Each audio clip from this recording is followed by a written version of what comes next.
and all the animals, they're in a plane because they're trying to fly back to New York, but they land in Africa. Okay, and so the plane's going down. Big chaotic event. And Skipper. He's instructing. Skipper. Sounds like you said Skipper. I'm sorry. Should be. But Skipper, he's instructing Rico how to put the plane down. He's like, just gently, just a little peck, a little kiss, like you're kissing your sister. And then the plane slams into the fucking ground as hard as possible, and it's hilarious. Look, it's a funny joke, but you don't have to bring it up to every new person who comes on your show. Yes, I do. No, this is exactly what the big people did. This is exactly what Moist Critical did at the beginning of his podcast with the Boardwalk Burger joke. Every person that came on had to hear the worst, most unfunny joke possible that only got worse over time. Right. We started, by the way. No, we did not. By the way, Madagascar 2 is terrible. You did not! You're a psycho. I told you, this should have been the start. It's a genius start. It is the start. Alright. We're actually started, right? Yes. Okay, cool. God. Hello, everyone. Welcome to Bangers, Bops, and Banter. This is episode 32. I think so. Wait. Nope, 31. Nope, No, it is 32. 32. I wrote the thing wrong. You're welcome. We got a cool show coming up. I'm one of your hosts, Joe. I'm here with Brendan. I'm the co-host, Brendan. Other hosts. We got some guests this week. Guests? Oh, yeah. Yeah. You are. Yeah, so I'm Kobe. I wanted to start, because I know that we're going to talk about it in music news, but I wanted to dedicate a moment to it right here. I did want to say really quickly, rest in peace to MF Doom. Rest on peace. Don't laugh about that. It's serious. Sorry. I fucked up. Rest in peace to MF Doom. Very, very sad. I'm sure we're going to talk about that in music news, so I don't mean to derail the way the show is going to work, but I wanted to say that right off the bat. And we have other guests. Yeah, hi. I'm Liz. I'm just a funny little friend. My music news of the week is that you should listen to the Umurangi Generation soundtrack for songs like Ah, or Toxic Waste Uwu, or A Totally Peaceful Protest. Very good soundtrack. Also a great game. Anyway. Yo, you should also listen to the Madagascar 2 soundtrack. It's pretty cool. How much of that did you actually catch? When did you start? I just need to know when you started.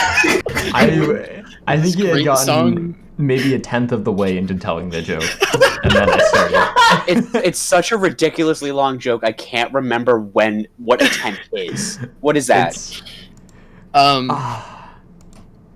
Joe, can you tell the joke one more time? Yeah. No. Yeah, sure. Okay. So you see, in Madagascar 2, the animals, they're trying to get back to New York, so they're on a plane that was built by the penguins. This is where I started. Gotcha. And then do you want me to keep going? I can keep going. I think it's unnecessary. Okay. But the Madagascar 2 soundtrack has this cool song called I'm sorry. The Madagascar 1 soundtrack has this cool song called "I Like to Move It," sung by Sacha Baron Cohen. It's really fun. That's Sacha Baron Cohen. Yeah, he's. No, is it? Yeah, King Julian's voice by Sacha. Yeah. What? Now, see, this is the real music news of the day. Kobe had to learn that Borat sung "I Like to Move It" in Madagascar 1. Yeah. Let's get on with the show before I have a stroke. Please. Did you know that Eddie Murphy sang the circus Afro Circus song? Yeah. Do you know he sang that song in the third film, Kobe? I do now. All right, cool. Anyway, for today's show, we got stuff, I guess, we got music and movie news. Then we're gonna have a discussion about the My Chemical Romance album, the Black Parade. And finally, we're going to talk about the film Persona, directed by Ingmar Bergman. I just like mumbled his name completely. Ingmar Bergman. Ingmar Bergman, yeah. Rest in peace. Died 3 years ago. Googled that. Wow. It's not a wow. Okay. Wow. Do whatever you want, bud. You do you. Wow, what a fun fact. All right. Yeah. Let's get into the news. In depressing music news, as Kobe mentioned at the beginning, legendary rap artist MF Doom has unfortunately passed away at 49. He passed away this October. Yeah. That was on Halloween specifically. Yes, specifically on Halloween. Yep. Maybe it's like a little disrespectful. It feels kind of fitting. No, yeah, that's my thought exactly.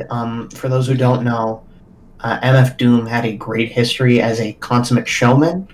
Always wore a Doctor Doom-esque mask to all of his performances in any public outing. He would frequently send impersonators to live concerts, much in the way of Victor Von Doom from the titular comics. In a lot of ways, he liked to pull these funny little pranks on major outlets, and so dying on Halloween of all things, and then only revealing that on New Year's Eve, feels, as much as I am sure it was a break for the family, but also like one last show of artistic grace.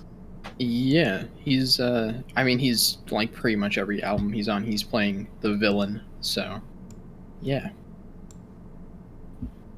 Wow. Yeah. All right. Next in music news, like the only other thing, there was like not much news aside. Yeah, it's New Year's week. Not much in the music industry really happens. Just something interesting, I guess. The IRS says that Prince's estate was undervalued by $80 million, and it owes $32.4 million in taxes. Nice. Can I say? Yeah. Why did you lead with MF Doom, and then your only other piece of news, and you knew you only had two? No, there was one more after this. There's one more after this. It's in movie, movie news. You led with MF Doom, and then you went into a tax scandal.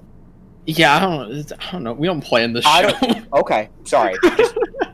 Just Joe, love your work. Just curious.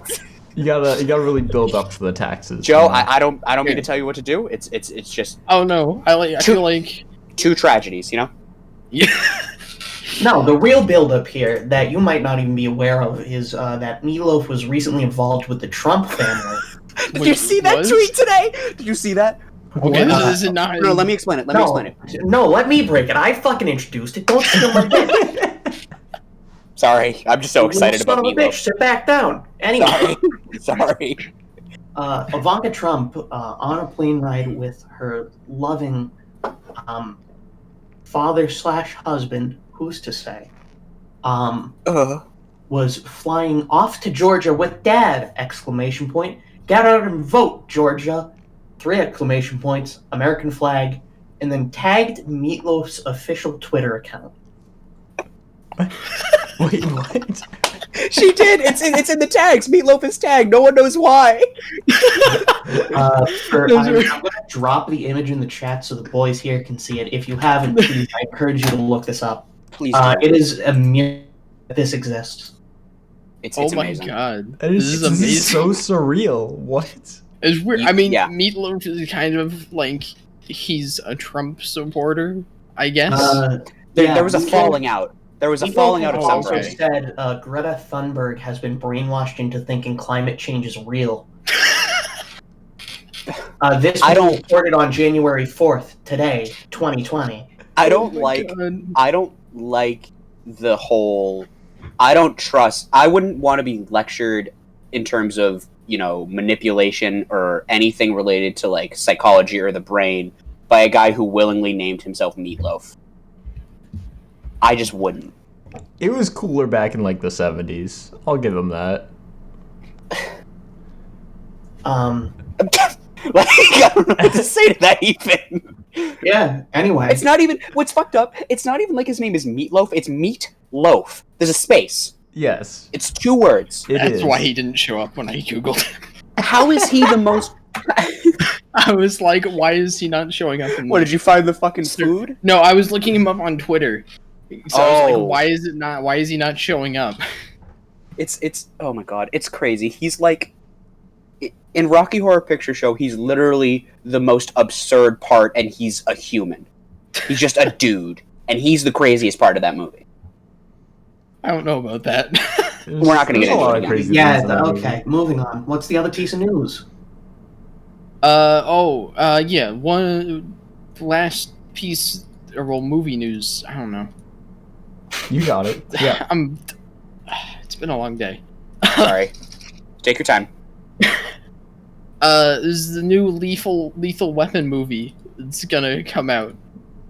Okay. It's directed by Richard Donner.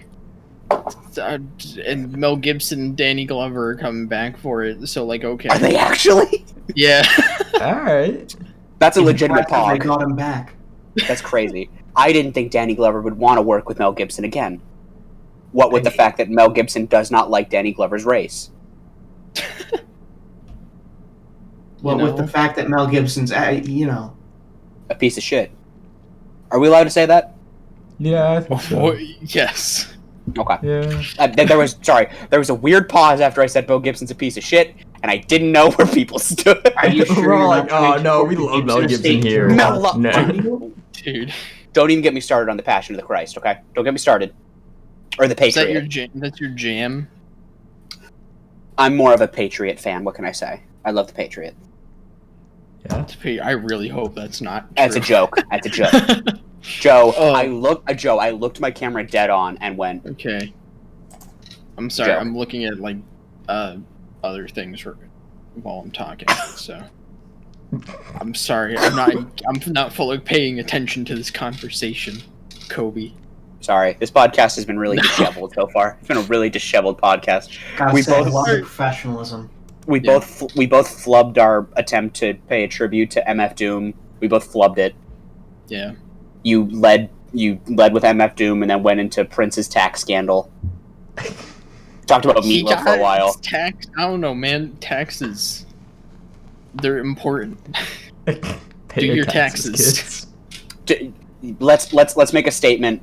I want you guys are the hosts of this podcast. I want you to make a statement, line in the sand right now. Pay your taxes, right? That's where you guys stand on that? Yeah. Okay. No, avoid them. Whoa. Tax evasion ain't cool, kids. The IRS will not like you, and the IRS is kind of scary. Let's be honest. They are They scary. got Al Capone. They got him? They got him. Oh my god, you're right. I forgot Al Capone went to jail They because of murked tax him. evasion. You're right. Fucking You're murked totally him. right. I forgot. That's the funniest thing. Do you remember? So this is a total sidetrack, so I won't make it too long. There was a special with Geraldo Rivera on, I don't remember what channel. Do you remember hearing about this? It was inside Al Capone's vault. Do you remember that? Okay, No. so it was in like the 90s or something. It was before Geraldo was like, he was a piece of shit, but he wasn't like a piece of shit. Okay, sure. It was like the 90s. He was like, they gave him an hour special on some channel. And I think it was either the History Channel or Fox or Spike. It was something like that. And they were like, we're going to look inside Al Capone's vault. What does he have in there? Because they finally cracked the code, and it was an hour special. Hour long. They're building it up. They're hyping it up. Hour long. There's like weeks of press about it. They get to the end of it, and they're like, all right, we're going to open Al Capone's vault. He opens the vault. There's nothing in it. Nothing. There's weeks of build-up. They give him an hour special. It's Geraldo Rivera. Big deal. There's nothing in the vault. Nothing. He had to issue a formal apology. He had to formally apologize. He was like, guys, he was on air. It's really funny. You can find footage of it. He's on air, and he's like,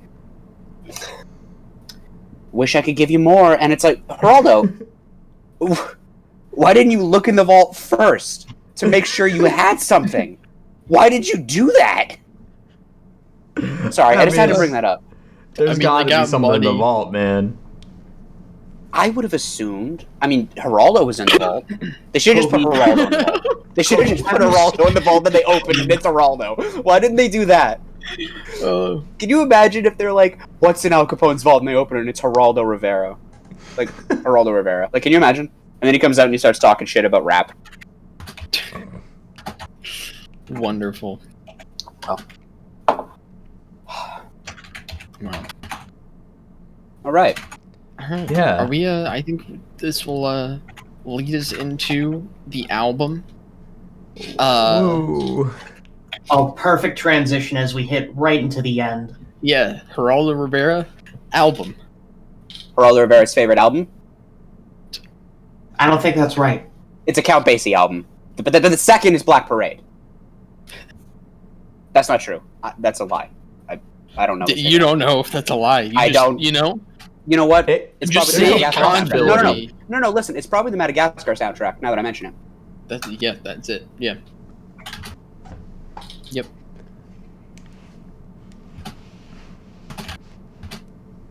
Anyway, we listened to an album for this week. Who wants to introduce the album? Kobe, you picked it. Yeah, go. I picked this album. No. Okay. The album we're doing this week is The Black Parade. It is the 2006 album of Your Chemical Romance. Of Your Chemical Romance, guys. It's it's arguably the most notable, and it's probably the seminal work of pop punk outfit My Chemical Romance. It is a 2006 work. They're based out of New Jersey. I told that out of order, but they are based out of New Jersey, I think.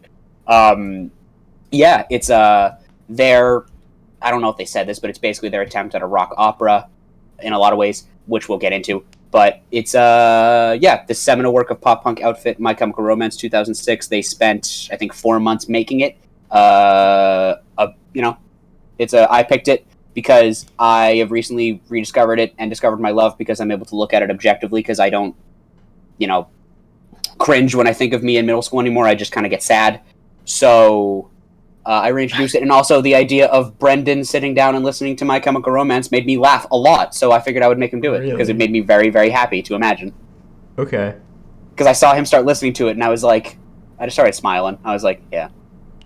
I've listened to this album before this, like... No, I know, Brendan, I know you have, but knowing what I know about you, you're sitting in a Garfield onesie right now. Okay, so it's just funny to me, you know? Something about it was funny. I was like, I need to make him do it. Yeah. You mentioned this was like the summer work of My Chemical Romance. This is kind of like the most influential pop punk album. Mm-hmm. Mm-hmm. I wouldn't really consider this pop punk. What do you consider this? What would you consider it? I consider this like emo, or within like this kind of more it can fit both. Commercialized emo. There's pop That is pop punk though. I think it's both, Right? actually. I think you can call it both. Pop punk is like Green Day and like kind of like Gentlemen, yes. you're under a God. misconception. Oh, Pop God. punk is, at its best, a umbrella term denoting the general genre of sort of popular, friendly punk music. Yeah. Real punk, like true punk, is shit that most people don't want to listen to. It is meant to be actively... No, I'm being completely serious. Part of the original point... No, it's Joe's face that I laughed at.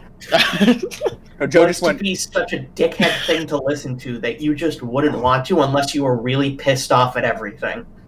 Pop punk has made that and implemented some of the general tactics that you would see in pop music, adding in more like concrete melodies, making things a bit more palatable, sort of dumbing it down to a point where things like Blink-182 or Green Day become more approachable and kind of like bro-y to some weird extent. You'll notice that in a lot of pop punk songs, especially in like the flash in the pans like SR-71, or even to some extent Bowling for Soup, as much of a joke as they were. Let's go Bowling for Soup reference. Come on now. There's a lot of like frat They energy. did some amazing work. Yeah, give a shout out to Bowling for Soup right now. Everything they did for Phineas and Ferb was incredible. We can agree. What do you think they're doing? They did. right Wait, did they do the Phineas and Ferb like theme song? They were the band for Phineas and Ferb. Oh, that's Wow, actually really that's cool. great. now? Yeah, it's funny. Yeah, if there was a song that wasn't done by the creators, it was done by Bowling for Soup. Oh, cool. Makes you love him more. Anyway, emo is largely adjacent to pop punk in that it follows a lot of the same melodies, but it takes it also merges with nu metal, which was an emergent genre at the time that emo started to get really popular. Nu metal being things like I always pronounce their name wrong. Evanescence. Evanescence, yeah. And Evanescence reference. It's interesting because there's kind of like two waves of nu metal. You have like the late '90s, more like rap rock style nu metal, and then you have kind of the early 2000s nu metal is like Disturbed and stuff like that. Yeah. Where does Korn fit into this picture? Where does Korn fit in? Korn is like one of the first the original nu metal. Yeah. Are they? Okay. Yeah. I've never understood Korn. Korn was revolutionary, but at the same time, everyone's kind of agreed that nu metal sucks shit. The first two Slipknot albums are good. Yeah, Slipknot's got some good stuff. Have we agreed? I don't know. I don't know anything about nu metal. Most nu metal is I don't not know very anything good. about nu metal. I just haven't agreed. I don't know. It's like fun, but it's like trashy. Okay, Yeah. that's fine. I'm going to accept that. I don't know anything about it. Oh no, hold on. That's what oh my god, Fred Durst. He's nu Limp metal. Bizkit, yeah, Limp Bizkit Okay. is nu metal. Okay. Yeah, no, nu metal's bad. Yeah, okay.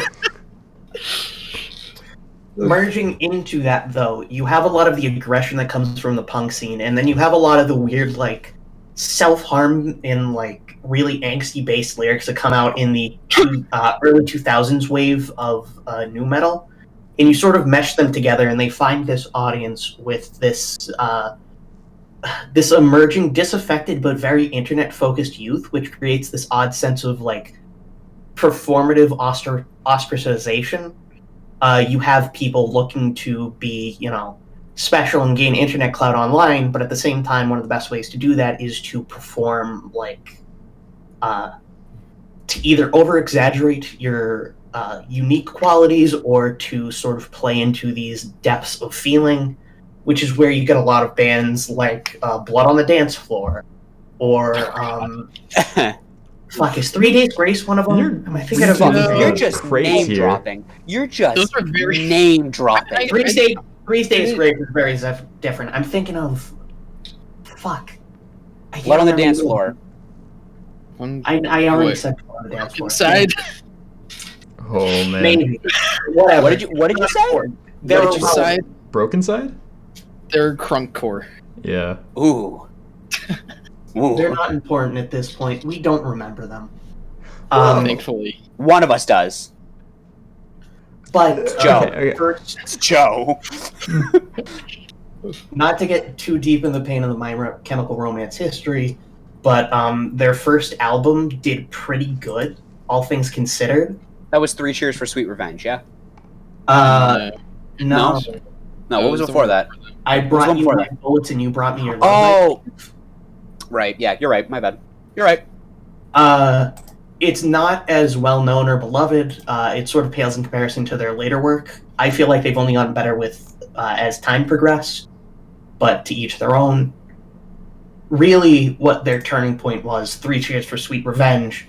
They hit this like high point with songs like "I'm Not Okay, I Promise," or hold on, I gotta quickly look at that album to remind myself what's on there. It's the big difference is the Black Parade is a concept album, whereas 3 Cheers for Sweet Revenge was sort of a just like your typical album that's a compilation of different songs.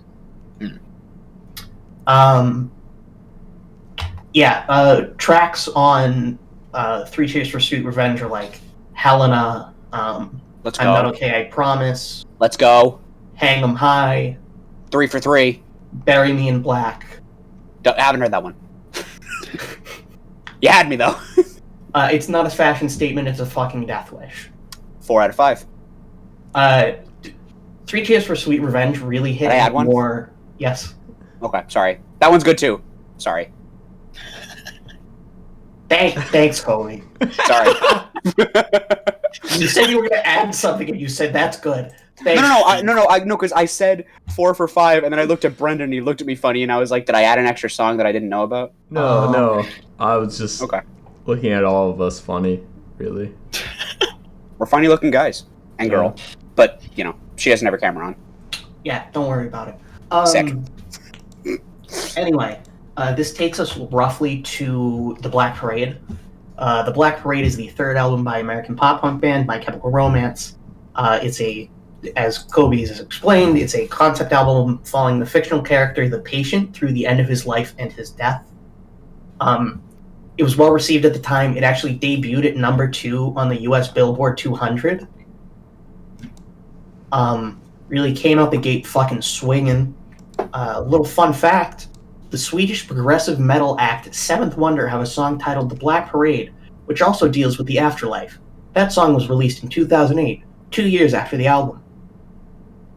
Wow, definitely weren't reading that off like a Wikipedia article or something. Absolutely not. I have no idea what you're talking about. But you know what? No, you're missing something. You know who else has a song called Black Parade?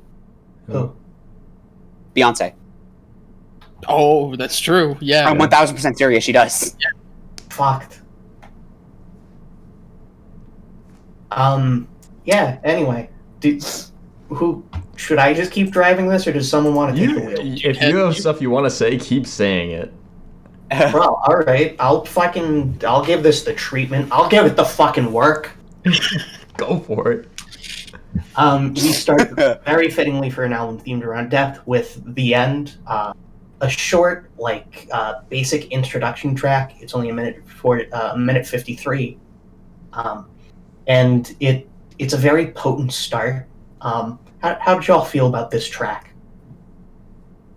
It's like a good opener, I'd say. Brendan looks so mad. I'm gonna let y'all talk about this because I easily have the most negative opinion on this album. No, So- I want to hear. no, I I want to actually- work with it. Let I actually Brendan. don't know. I'm not sure if Ren will have the most negative. We'll see. Really Oh my god. interesting. Do we have 2 haters here I think tonight? Basically, I think this is a good start. This is like a pretty good start to the record. I think it sets the tone well. He's got a nice atmosphere. I don't know if I want to bring up this problem immediately. I think the mixing on this album kind of sucks. Eloquent. No, that's fair. That is legitimately like a hallmark of a lot of pop punk stuff, or specifically emo stuff of the time. Yeah, it's a lot of it is very muddy sounding. In a way, honestly, I don't think the intro suffers from this that badly. No, but the there intro is is some- very stripped down. Why don't we do this? What do you think is like the worst offender in this point? Just because I'm curious. Probably. I mean, it's probably like The Sharpest Lives or This Is How I Disappear, or Yeah. one of those tracks. I like it's things like, despite the mixing, I really enjoy those tracks. It's just listening to it through like really nice headphones. It's like very apparent how overly muddy and cloudy everything sounds in the mix. I like noticed it, and then I went and listened to music that I know is like specifically produced that way, and that stuff sounds clearer than this record. And it's just like a really annoying thing for me. I feel like if the instrumentation was a bit more if you could like hear everything clearer, it would bring the album up quite a bit for me. Because I compare this to like black metal stuff that is like, purposely poorly produced, and like a lot of that stuff has kind of similar quality in the production to this, but this feels it's so much more overt on this record, just because of the style of music it is, if that makes sense. Like, I kind of expect a lot of black metal, a genre that's like incredibly like busy sounding, to have that sort of quality to it, but with this, it just gets in the way of my experience listening to it. I see what you're saying. You might want to give a try the Black Parade / Living with Ghosts, the sort of reproducing of. It's like they did a second pass on the album, like mixing wise. I don't think they changed any like of the lyrical content or much of the composition, but it's like a re-release with some added demos. Okay, interesting. I'll definitely have to compare. Yeah. I don't know if that will fix anything. I haven't listened to it myself personally, but I agree some of these tracks are a little like much. They're busy. There's a lot going on. That's one of the notes I made. For me personally, I think it plays into how melodramatic the whole album is, because it's like the very nature, I think, not the nature, I don't want to get down to the nitty-gritty like that, but I think a lot of the perception that I personally had about seeing kids in like the emo phase that a lot of us had in middle school, the emo phase, quote unquote, was it's really melodramatic. It's really sort of like doom and gloom, even though you're in like, 7th grade. Do you know what I mean? And like, I think because of that melodramatic feel, I think the fact that this album, and this isn't me discounting what you're saying, you're absolutely right. It is very, to an extent, and I don't know if this is what you mean by it, but there's a lot going on. It's kind of overproduced in a lot of places. There's a lot of like shit they're trying to throw in, and I think there's a sort of melodramatic feel to the whole album, and I think the overproduction of it, I personally thought it made it more compelling for me to listen to, but I get where you're coming from. It's specifically when on like certain choruses where you have this kind of like layered instrumentation going on. If you compare it to, I guess like, I don't know, something like Death Heaven, which is like atmospheric black metal that has like a ton of like layers going on. The difference in how it's produced is like, it might part of it might just be part of it might just be because I'm listening to it with like audiophile headphones, which are like very detail oriented. So that stood like, once I listened to it with like nice headphones, all of a sudden I was like, oh, this stands out really apparently to me. But if I'm just listening to it with earbuds in, it's not that bad. But again, like compared to like the Death Heaven, despite Death Heaven being like way more busy than anything on this record, I can make out everything that's going on in their songs, whereas that's not really the case on certain like choruses and things on the Black Parade. That's fair. I think Now, that's also. now, if I may, I'd like to hear the other main host give one of his negative takes, just so we can get a bit of a special boy in the mix. Brandon's been cringing this whole time we've been talking. I can see it on his face. It's totally fine. I don't personally have really much of a problem with the mixing. I don't think the mix is good. I definitely agree with Joe on that.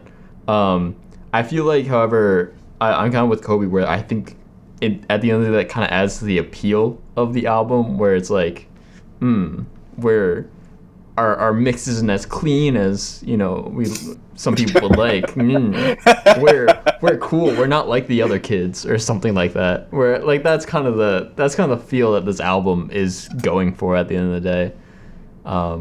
So I can understand that.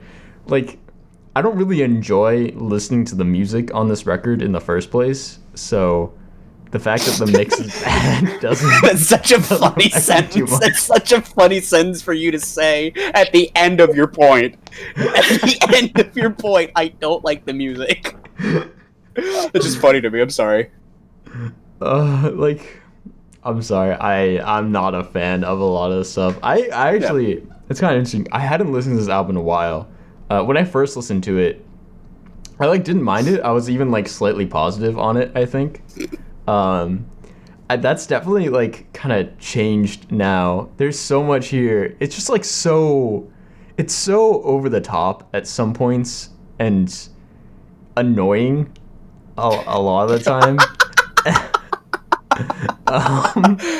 There are times here that just sound like a weird AC/DC spin-off occasionally. Like House of Wolves, I get that feeling. I guess it's like they're going for that rock opera thing, and I get that. But bro, don't fuck with House of Wolves, okay? That is the best song on the album. It's not. That's not at all true. I disagree. That is so wrong. Liz, I'm gonna be on your side for a lot of what you're saying. You're wrong. Definitely, the one song I do enjoy on this album is "Welcome to the Black Parade." I do really enjoy that track. That's the most. So I actually was talking to someone earlier today. I think Black Parade isn't my favorite song on the album, but it's definitely first of all, it's Welcome to the Black Parade. Everyone Yeah. fucking knows Welcome to the fucking Black Parade. But Of I course. think, but there's a reason for that, you know. I mean, like, and I think it's kind of what you're. I don't mean to jump on your point here, but I will say, piggybacking off of it, I will say, which is me jumping on it by the objective definition of piggybacking, but that's not the point. Welcome to the Black Parade, I think, for a lot of reasons, it encapsulates like pretty much what the album is doing. It's like it's so over the top. It's like I akined it to it because it's the only way I could figure out how to like compare it to anything. And I'm not saying quality wise it's the same, and I'm not going to say it like that. I'm just saying this compared to Meatloaf. Yes, guys, This is better I've than been meaning Meatloaf. to tell you. I've been meaning to tell you. I was about to make a joke. I don't know songs that Meatloaf has done. Badass. What I will say, we're not going to talk about Meatloaf. I'm not Okay. going to let you talk about Meatloaf. The point is, Welcome to the Black Parade is, in a lot of ways, to me, I think they're kind of doing, and I'm not saying it's the same quality, I'm saying they're doing what Bohemian Rhapsody does. I'm not saying it's the same quality, I'm not saying you have to enjoy it as much, because I know that you fucking love Night at the Opera. I'm just saying that in terms of how over the top it is, in terms of being like a 3-part epic, the type of story that it's trying to tell, and I think thematically it sums up the album well. It's the fucking title track, it has to. And I mean, like, one of my notes is literally, it's Welcome to the Black Parade. Like, what do you want me to say? It's Like, Welcome to the Black Parade. I heard this song all the time as a kid. Like, I have nostalgia for it, you know. It's not my favorite song on the album. I don't think it's the best, but I think it's the most fully realized. It's them making their point. It's not my favorite, but it's probably the most complete, I think. Is that fair? I'd have to agree with that. I think this, it definitely kind of embodies the like spirit of the record. I think this album, it almost has like a campy feel to it in some ways. Yeah, that's a good point. If I may. Yes. This was created with the intent to be like, okay, are you guys familiar with the literary theory of camp? Forgive literary me. theory of camp. No. Camp is a legitimate lens to which through which we can understand literary works and like visual works. Susan Sontag originally wrote about it in her treatise on camp. That's not the actual name of it, but it's basically a treatise. She was the one who really solidified camp into 2 categories. True camp, which is the sort of unknowing, leaning into all these unabashed, like, very confident explorations of, like, archetype. To be completely honest, The Room by Tommy Wiseau is a fantastic piece of camp, because he believed in that motherfucker till the very end. Maybe even still to this day. Who's to say? But then there's the more frequent type of camp, which is that which understands that it is trying to be camp. A lot of times this fails, see like later Sharknado movies, but there are times where it really succeeds, such as with like Rocky Horror Picture Show. Fantastic example of camp from the soundtrack to the actual show. What Welcome to the Black Parade does is play in this sort of space of faux camp, while trying to incorporate some of the elements of like genuine emotionality that comes with true camp. It is playing in a very strange space that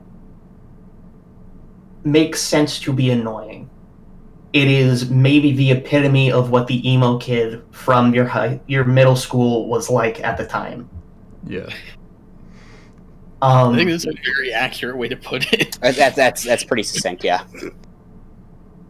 I would argue that what the album sets out to do is not to, like... I do not think that the album itself considers it, like, a grand conceptual think piece or some sort of, like, masterpiece or whatever. At the very least, the band is very well aware of what they made, and they got very tired of it after, like, 2 years of touring with it. But there's a lot of sincere emotionality that came from it, both from when it was being composed, a lot of, like, the depths of this in dealing with things like, on the track, cancer or sleep. That is a lot of genuine, raw emotionality that was poured in by the writers and the band. But at the same time, that does not take away from the fact that this is a performance. And that is kind of why we're starting with the end in a very roundabout way, getting back to the track that we didn't actually talk about. The end doesn't have a ton to it. It's very short, but what I would like to point out is sort of verse 2 being literally 2 bars following into the bridge and then the outro, it is very frequent that MCR tends to make like succinct verses that deliver a sort of punchy point before going into a more extended bridge or a very like detailed intro or outro. A lot of their songs, at least in my eyes, really fucking bloom during their choruses and the sort of refrains. The verses are good, but it feels like a lot of the time, a lot of the effort is put into things that aren't just the core verses. Yeah, definitely. I think a lot of focus is also put into the choruses. Like, it's not... They, like, hammer them home a lot of the time. And sometimes that works, and sometimes it gets annoying. Yeah. There's times where it feels like they kind of just, like, play the chorus over and over again, even though there doesn't seem to be, like, a point to it. I think there are times where that, like, the repetition of choruses works, like on Welcome to the Black Parade, where I think it's, like... Dead? Dead? That is the track right after the intro, where it's I feel like what works the best there is the pre-chorus. And if you get to heaven, I'll be waiting, babe. Did you get what you deserve? And if your life won't wait, then this heart can't take this. And then it goes into the chorus. Sorry. No, I think. Well, for me, it's I feel like it's mainly like the back half of the album where this like problem kind of takes place. I think the front, actually, like the first 5 songs, aside from my problems with the mixing, I actually think are like really good. They're super fun. They kind of like embody the aspects of this album that I really like. With like super catchy choruses. They're fairly theatrical, but like they have the way they use like this kind of like emo sound throughout, I think is really compelling. But once they get into like ballads and stuff, the album kind of loses me. Like for me, my least favorite song is "Cancer." Like, it sounds like "The Reason" by Hoobastank to me. And it just comes off really cliched, despite like the subject matter, which is like very like depressing. Like, I think it's like well written lyrically, but it just That's sounds... your least favorite track? Yeah, it just sounds like a really boring, cliched ballad to me. It's wow. like it just like annoys me. That's just not what I thought your least favorite track was going to be. What do you think my least favorite track was going to be? House of Wolves. Really? I mean, I don't dislike I that honestly, track. I didn't have a full guess. I didn't think that Cancer was going to be anyone's least favorite, to be honest. It's just you're allowed to. I just think I just like that song a lot personally. But I get you're not wrong in thinking that. It does. There are parts of it that are a bit more cliche. I just think, like, to be honest with you, I don't know how much we'll be able to get into this, because I think objectivity when it comes to what you're looking for in a singer's voice is very, like, you're gonna look for different qualities that I'm gonna look for. I really love Gerard Way's voice. I really love the way it sounds. I really do, and I think it really sticks out on songs like Cancer, where there's not a lot of instrumentation. I really do. I'm not joking either. I genuinely really think he has a great voice, personally. I think it works for this album. I would agree with them, but I like it when he's more theatrical and out there with fair. it, more expressive. Cancer You got something you want very, to say in the top left corner, Garfield? I mean, I'm not gonna deny that, like, he's kind of playing to, I guess, what the music entails. I personally don't really like him as a singer. There are times. Well, okay, like, let's get this out on the table. Parade. Brendan, do you enjoy pop punk / emo music in general? I do. No, there's definitely, like, I like some Panic stuff, and No, Panic doesn't count. What do you mean know how to Panic tell you doesn't this, count? but Panic is I don't know what Panic is. I don't know what she means. Panic doesn't count. What do you mean? No, hold on. Panic was only emo for 1 album. They were That's barely fair. pop punk for 2, and then they went into That's fair. Well, then they there's went a to difference folk between and emo and fucking pop. Pretty Odd is great. We're not going to They're talk a good about this right band. They're just barely pop punk. They had one solid album in the genre and then moved on. now. That album's a banger. I do It's like okay. that album. Okay, we're not doing this right now.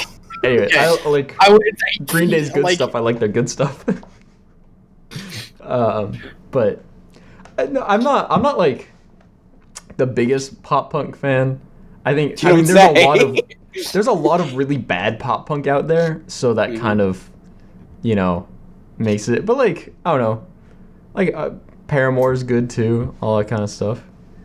Yeah, it is just important to realize that, like, in a lot of ways, that like a lot of sort of weird or niche genres, even though emo's not that niche at this point, there's sort of a barrier to entry in that, like, you either just sort of like some of what they're going for, or for the most part you don't, and you find exceptions. Yeah, and then also for like actual like emo bands, it really depends from like artist to artist.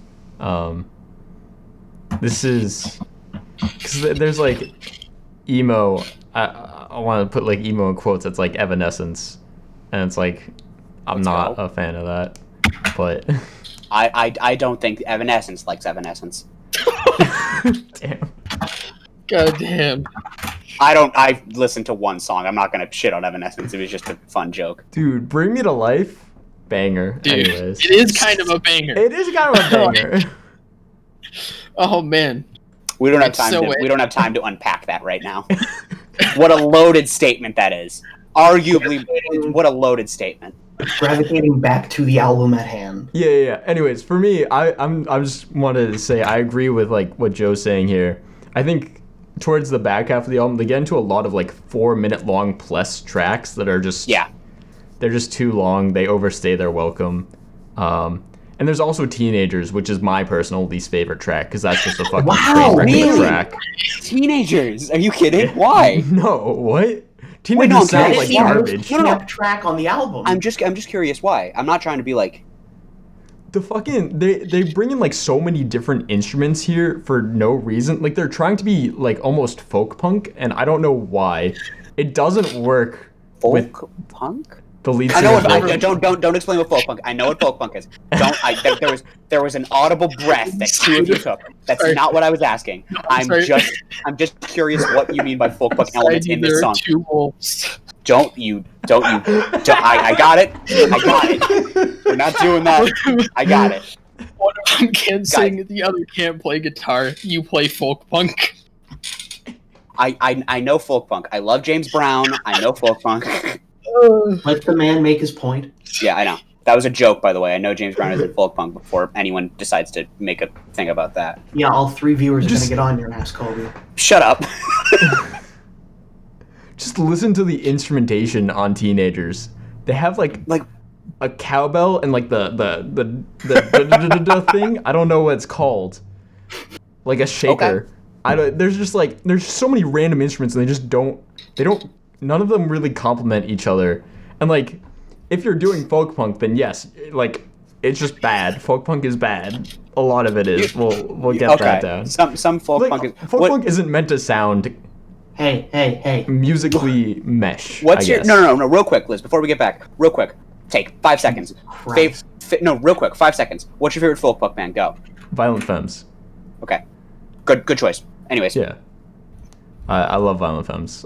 they're great. They're like great. old stuff. I mean, their They're great. recent stuff isn't not good. But yeah. Anyways, I don't like mind a lot of folk punk, but like it just doesn't work within this album at all, I think.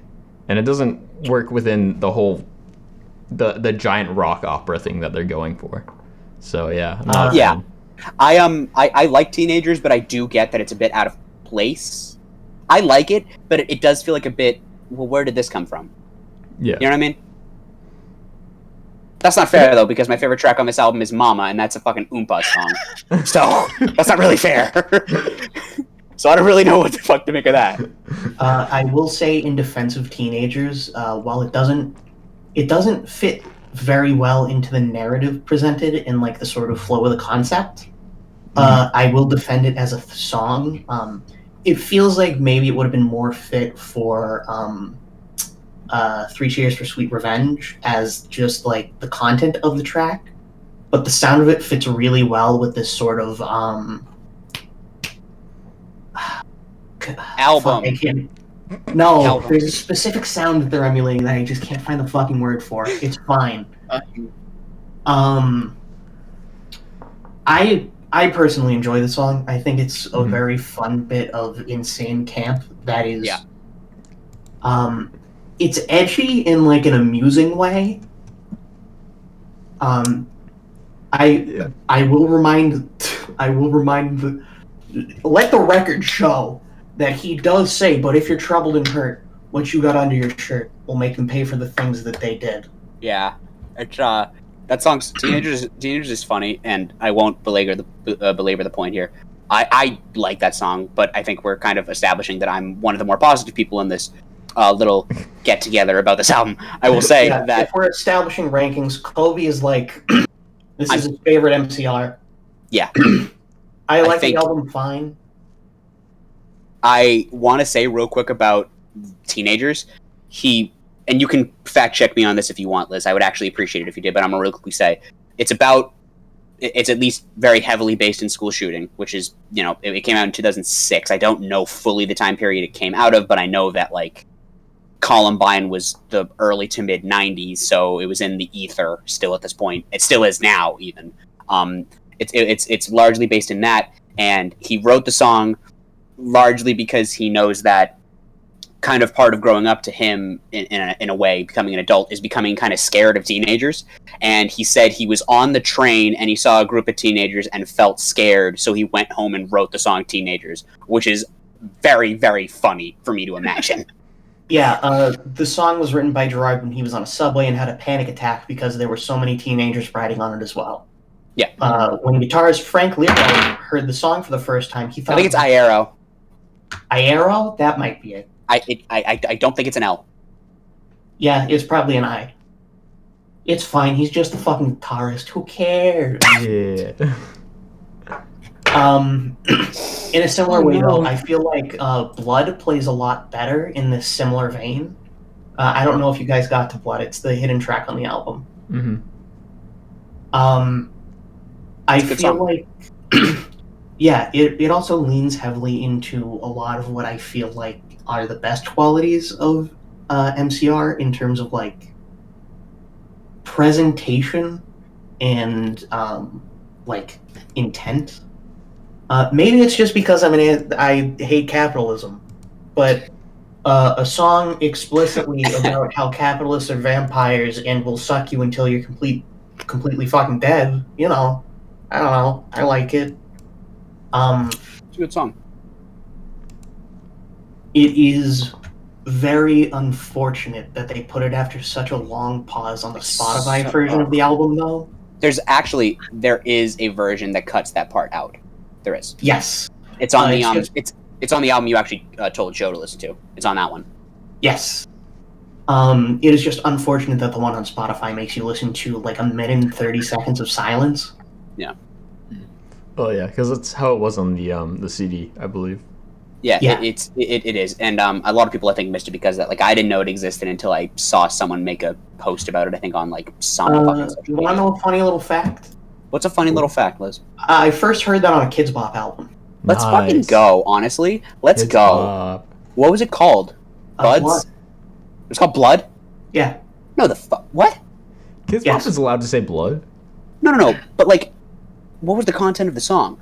I don't remember. I just remember being scared because it talked about vampires sucking blood, and I was like 6. I don't think you would have to censor that. There's nothing that Kids Bop would have to censor. Gallons of the stuff. Give them all when they could drink, and they could never be enough. Blood.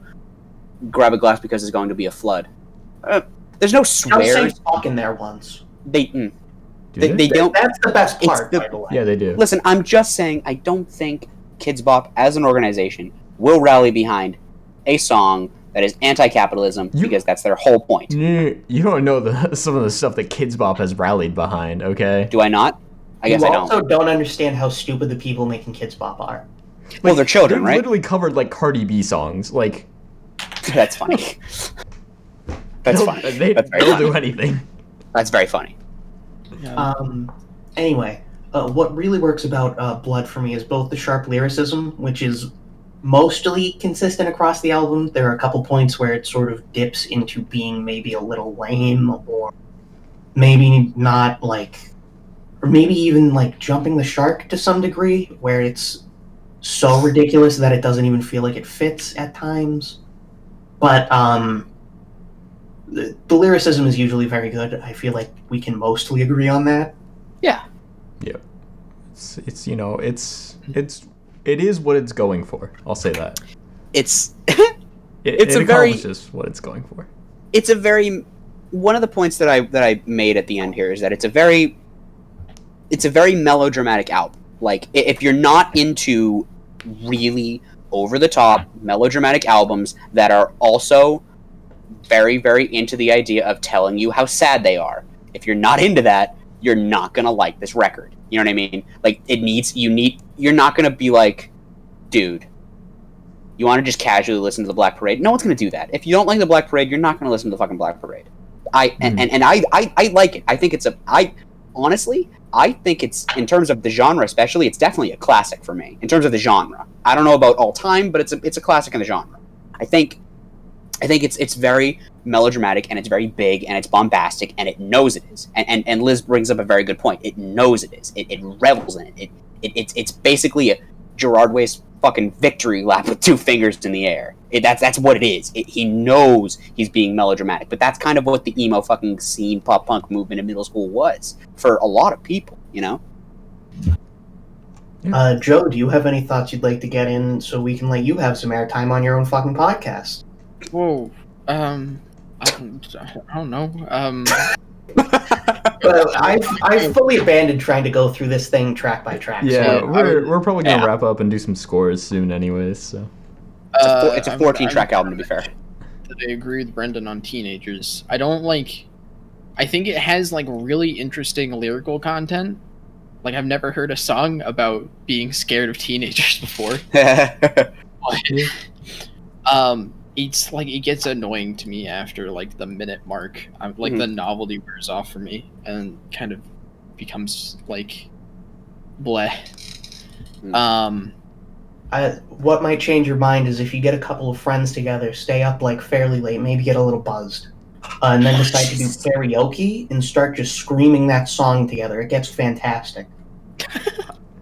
Okay, I feel like if you're buzzed, then pretty much any karaoke song is going to be pretty fantastic. Not true. The national anthem. That's where you're wrong, kiddo. You're not. I'm assuming you're talking about the Radiohead song, not like the actual national anthem.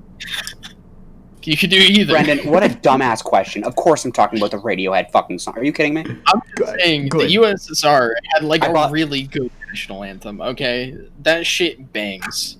It does. I bought In Rainbows the other day. I'm pretty happy about it. Ooh. The vinyl. Yeah, I'm pretty excited. Wow. You must have a lot of sex. I love In Rainbows. Too much, frankly. I love In Rainbows. I bought In Rainbows to actually dial it back. All right. Have you had sex while listening to In Rainbows yet? We're not going to talk about this right now. The point is, I think you're missing out. Sorry, Rainbows, you can't. I think, quite frankly, if you're able to do that, you have powers beyond this world. We're not even able to fully quantify your power. Yeah. If you're able to do that, if you're able to convince a girl or guy or whatever you're into, if you're able to convince your significant other or your whatever, if you're able to convince them to want to do that with you while you listen to a Radiohead album. Sir, why would you do that? That album's so fucking depressing. Like, it's so sad. Well, you're not really so listening to the lyrics while you're having sex. No. It would be like, you know what it is? It would be like putting on Kids Bop, any of them, at like a funeral. Why would you do it? You don't. No, that's completely appropriate, Kobe. Shut your mouth. It's not. It's not. I have to say, like, when you're born, you can choose either listening to Radiohead or having sex. So, like... And three of the four of us have chosen a very specific path. And Liz has a significant other. So...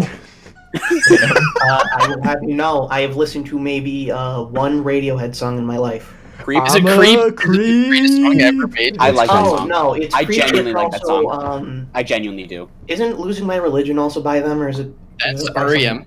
Yeah, that's what I thought. Then yes, the one song. They're like inspired by REM. At least partially. I like Creep. I really do. I know it's Yeah. a joke. I know it's a joke for Radiohead fans that it's like the entry level, but I think that makes you a posh asshole. It's a good song. It's a just good like song. I love memeing on it so much. Yeah. I'm not gonna. It's I don't so love it enough memeable to. as a song. I don't love it enough to go to fucking bat for it, but I do like that song, and I want to make that clear. If I went to a Radiohead concert and the only song they played the entire time was Creep, I would be happy. If you went to a Radiohead concert, you wouldn't come back. Jesus You just Christ, live there. Kobe. No, I'm saying he would live there. He wouldn't want to leave. Yeah, this totally is Kobe, a threat. threats. Yeah. Everyone, no. I'm just saying, everyone at a Radiohead concert looks like Brendan. I- They all wear probably. Garfield onesies. They all wear Garfield onesies. Oh, man. Sorry, what Oh. album are we talking about? In Rainbows? Not in Rainbows. Rainbows. When are you guys doing the definitive deep dive into Kid A? The one that everyone's waiting for, by the way. The problem is Joe and I have very different opinions on like our favorite Radiohead albums. Yeah. We would probably Probably deep dive do. into in Rainbows if we were going to deep Yeah. dive into a Radiohead I album. love No, it, that's Rainbows. that's I love actually it. an idea for like a series for like a month-long thing. You do the Radiohead albums, and then you pick a movie franchise and you just pair them together. Yeah, like Paul Blart and then Radiohead. So we'd have to find ones that like match. All of the Radiohead albums match Paul Blart. Are you what? Or No, Paul- have them be no, I'm sorry. tonal dissonance. None at all. Not at all. What about absolute negatives? watch my fucking fan-made video of the Paul Blart trailer with Creep over it? I'll link it to you right now. Yes. Kobe about Yes. to drop his fucking Oh, SoundCloud. good. Why You've seen would the video. Wait, you've seen, I'm not gonna seen drop the, that. You've seen the video where like the guys are talking.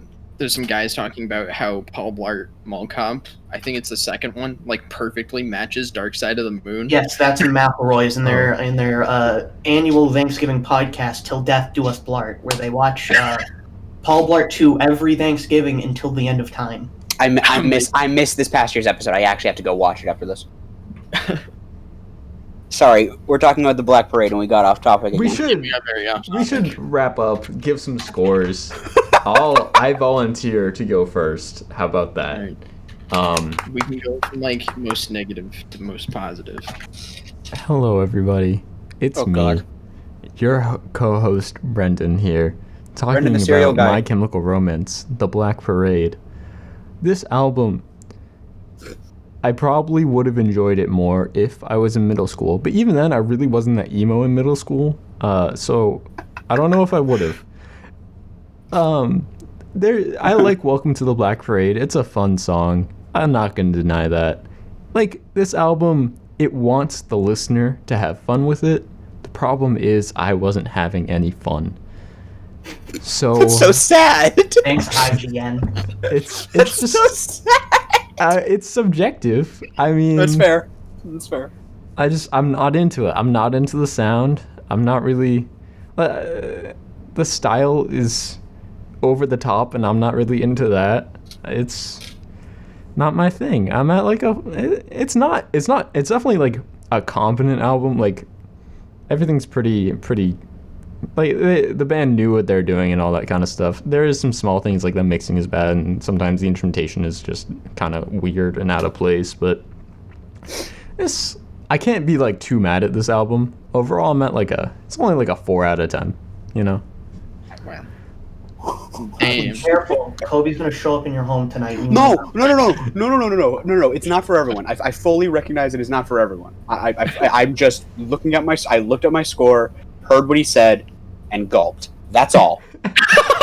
That's all. We're allowed to have different opinions. It's okay. I know. All right, Joe, you and I, the middle ground here. What's your take? I think for me, this album is very like front loaded. Outside of the mixing being, in my opinion, pretty poor. I think the first like 5 tracks of this album, I think are like really fun. And I think it kind of starts to like fall short after that. There's still like some tracks I really like. I really like Sleep. I like Famous Last Words too. I think it knows what it is, and it goes for this kind of it just goes all out with like the theatrics and everything, and I think that works at times, and at times it's too much for me. I'd give this like a 5 out of 10. It's probably like a 6 to 6.5 if the mixing was better. But yeah. Yeah, hi. This is the first and better co-host, guest for the week. Liz coming at you through the airwaves. The Black Parade is a seminal work within the history of pop punk and emo canon. It is incredibly influential and has a lot of good qualities. My personal favorites are The House of Wolves, because that shit slaps. Welcome to the Black Parade is a forever classic, even if it does get a little tiring. I do feel like the Mariah Carey version kind of knocked it out of the park, though. Overall, I would have to say that this album sits at like a strong 7.5 in terms of the grand scheme. MCR has done better. Gerard Way specifically has done better. It's okay. It played a lot better at the time. I don't think it's bad by any means. Just 7 to 7.5. Thank you very much. Ugh. You're gonna give it a 10. Let's go. I'm not okay. Friends, family, Light turned to red as soon as he started speaking. friends, family, Joe's mustache. I wanted to say that thank you for letting me pick this album, first of all. I really do love it. I'm not fucking joking. Yeah. I'm not gonna sit here and joke. I will say a little, how the sausage gets made shit. Every time there has been a positive word said about this album, Brendan has sort of smiled. It's been very funny to watch. He's so animated. He's so into it. I will say, I think if it's your thing, it's your thing. It's the Black Parade. You fucking love it. If it's not your thing, you're not gonna fucking like it. I think it's true. That's what I was doing. I think my favorite track on this record is Mama. I love that it's so fucking weird. It has the same effect for me that if you've listened to the Decemberist album that has Mariner's Revenge song on it, I love that song because it's so fucking bizarre. Brendan's making faces at me, so I'm not going to be here too much longer making this point. I was just reacting to the Decemberists. We're name dropping so many other artists this podcast. Violent Femmes, the fucking Decemberists, fucking Evanescence 3 times now. When are you guys gonna do the Crane Lives? Probably not. So anyway, the album that we're talking about this week, before we get off track again, is I love it. It's great. I think coming back to it with a fresh set of eyes after really liking it in middle school and like kind of seeing it again helped a lot for me. It was great. Whatever you just said. The production did not come through over audio, but that's okay. The production is really, really. It's not for everyone, but it was cool for me. I like how overproduced it is.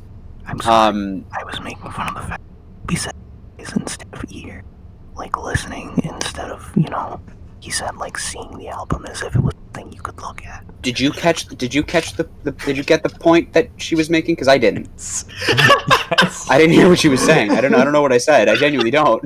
What did I say? Just keep going. Just keep fucking going. You're gonna live the rest of your life not knowing. You have to watch the episode. This bit It's the second time that she's done this. I didn't even do. Both times there's been someone else preventing you from knowing. Alright, fuck all 3 of y'all. It's a 9 out of 10 for me. Alright. I'm done. It's a 9. I don't care. Yeah. Alright. Wow. Cool. So we average.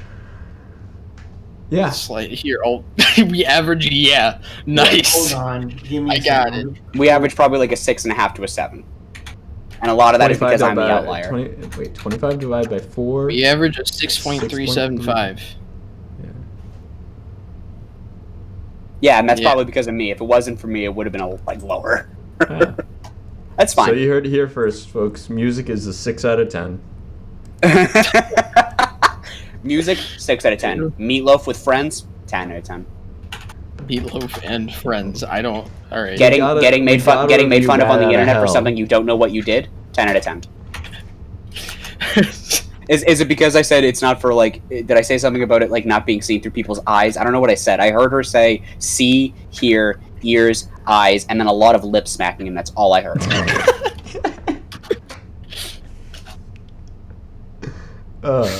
Alright, well, that's probably simultaneously the most in-depth and off-topic discussion we've had on an album, I think, on this show ever. So, yeah, if good you, job, us. Next time you want to try and play with the fucking big boys, call me in, all right? I'm gonna go enjoy my life without Radiohead and have fun with my boyfriend. Oh, no. Good night, fellas. Have a great night. Thanks for joining us, Liz. right. Now we will get into this. What was that? Why did she leave like that? That was so mean. She's dunking on us for not having seen it. No, Hey, she's dunking we on get us for not to live having our significant others and liking Radiohead. Why are you not? Hey, we get to live our lives with Radiohead, okay? Yeah. So I Hey, see listen, this as a win, listen. okay? We might not have significant others, but you know what we do have? Weird Fishes / Arpeggi. Oh my god! Oh, It's that a track fucking beautiful, incredible. beautiful song. It's so good. Oh. That whole album is beautiful. Oh Yeah. my god, dude! That whole album's Weird beautiful. Fishes. Oh, I love Weird Fishes, dude. Is it okay? And I know that I'm with two chuds now. Is it sacrilegious to say that In Rainbows might be my favorite Radiohead album? Is that sacrilegious? That's, like, honestly, from Radiohead fans that I've seen, that's like the majority opinion. Yeah. It's so like, good. It's so good. Like, I don't think if you had OK Computer, Kid A, In Rainbows, A Moon-Shaped Pool as your favorite, maybe even Hail to the Thief, like, I don't think anybody's gonna be mad at you. I think those are from what I've heard, those are literally my top 6. I think I really love In Rainbows. I think the issue for me, and this is not what the rest of the podcast is going to be. It's not. It's just going to be Radiohead discussion. Radiohead. We can talk about Radiohead for a long time. This is when you put the poster of Persona up and then you put Tom York's face over the fucking over Alma's. This is when you do that. I'll make it happen. I'll make it happen. Please do. So, and then put Meatloaf as fucking as the actress. So, I think In Rainbows is the most compelling to me because it's the most like grounded. Like the production is still really good because it's Radiohead and it's still really interesting instrumentation and it's sonically pleasing, but it's so grounded. I think the biggest thing for me, and I just got into Radiohead. I really just decided I wanted to be a virgin last year. Okay. So quick. Okay. I think the thing is that Kid A and OK Computer are obviously great albums. I'm not going to sit here and say they're not, but they're so hyped. Everyone's like, they changed my life. And it's like, yeah, they're good. They are. They're very good. But like, I was listening to it and I was like, so when's the life changing going to happen? And then I think that's like kind of the problem is that like I kind of agree with you that people go into like OK Computer today with the expectation that it's going to be great. And like they're really good. I'm not like the biggest OK Computer guy. It's my favorite album of all time. Yeah. I'm not like, even I certainly respect the project. But well, like I love Kid A. Kid A is my personal favorite, and what I love about it is the absolute just production and overall feel. Like it gives you like I don't get it as much anymore, but I remember first listening to that album and like feeling kind of like floating, I guess is the way to describe it. It's like super cool. And yeah, that's what makes like Kid A for me is just that how the atmosphere that the sounds create can really just put you into a different space. That's what I really love about it. In Rainbows, just beautiful album, great instrumentation. In Rainbows is like the starting Radiohead album. You start with In Rainbows. Or you can start with Pablo Honey. Yes, the best Radiohead album. Actually. Or you can be a Chad, and you can start with Amnesiac if you want to be a Chad. That's true. Or King of Limbs. If you want to be stupid, start with King of Limbs. No. If you want to be smart, you start with A Moon-Shaped Pool, and then you cry and never listen to Radiohead. And you cry again. a lot, and you're like, I'm not ready for that type of a fucking commitment. Moon-Shaped Pool is so sad. It's good, but it's so sad. Burn the Witch is great, though. Oh my god. Burn the Witch is great. It's a great album. It's so It's a good sad. album. True Love Waits fucking kills Have we me. checked on Tom York? Is he okay? I think he's fine. He got married recently. Yeah. Did he? Yeah. Have you seen? So- have you seen like the Anima short? Well, have you listened to Anima actually? I don't think I have now. It was Okay. really good. You should listen. So, go ahead. I'm sorry. You should listen to Tom York's solo project Anima. Yeah, Watch. I have There's to. like a 15-minute Netflix short that you should watch with it. It's pretty cool. I got to do that. Yeah, it's got his wife in it, so you get to see his wife. All I was gonna say, I'm proud of Tom York. You know why? Why? Why? He found a woman who was willing to marry him with an H after the T in Tom. That's wrong. That doesn't make sense. And Why did he was You married wouldn't like him before, as much as but- if found was two? name is spelled. What? Yeah, a moon Yeah, shaped this is pool. his second Like wife. the last song is like basically about his wife dying of cancer. Yeah. That's sad. Like basically. Well, you know what? Good for Thom York. Like Yeah. you know, he's spelling his name wrong, but good for It's Thom. pronounced Yorkie, okay? Thom Yorkie. Yorkie. Thom Yorkie. Yeah. God, Thom Yorkie's like, oh, that's such a good name. Oh, man. such a I good- literally want like an interviewer who doesn't know who Tom York is to like go up and be like, "Hi, Thom Yorkie, can I get an interview with you?" Have one of the most respected singer songwriters in the world just dead eye you. If you ever meet Tom York and you call him Thom Yorkie and you're a fan and you get that out into the fucking ether anywhere, you will be the fucking talk of the town. We will be so proud of you. Any of us. If that's anyone in this call, if that's anyone who might somehow hear this, if you do that, I will be proud of you, personally. I'm proud of you already, Kobe. Thanks, bud. Wow. I'm proud of both of you. Wow. Thanks, I'm Joe. proud of you, Joe. Yeah. I'm proud of you, Thanks, Joe. Thanks, Pretty- Kobe. I'm proud of you, Joe. It takes a lot of effort to grow a stash and then shave it and make yourself look like all the Beatles at once. It's crazy. No, Joe. It's just because like when I joined the call, we're still recording. It's just because I joined the call and I joined the call. I joined the call and I went to get up and leave and I muted myself and I looked and you were just like, it was funny because you were like not grimacing but you were neutral facing, so the mustache fell over your mouth a lot more completely and you looked like all of them. You were like, and like your lip, like it went over. It was crazy. I swear to God. I don't know, it's long enough now that I could like make it into like a handlebar mustache if I wanted Bro. to. But You also kind of have that the. You're starting to grow out the hair into them too. wait, what? The top hair. Oh yeah, I'm gonna get like a haircut soon. I'm gonna get it cut really short. Yo, So- give me the Ringo barber. Let me have that Ringo. Give me the 2010 Ian Smosh cut.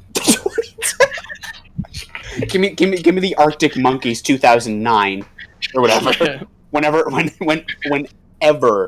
those When they were Good making album came good out. music, anyways. those, Yeah. those first two albums or first three albums bang.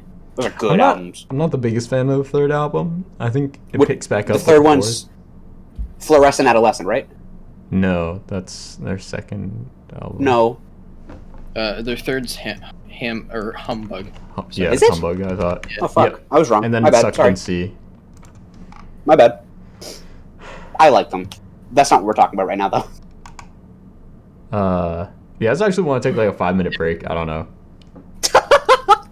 Hold on, We just talked about Let me- hair for a while, and I'm probably gonna edit that out. So Let me really. Oh no, leave it in. Let me really quickly look up the Discog because I gotta fucking.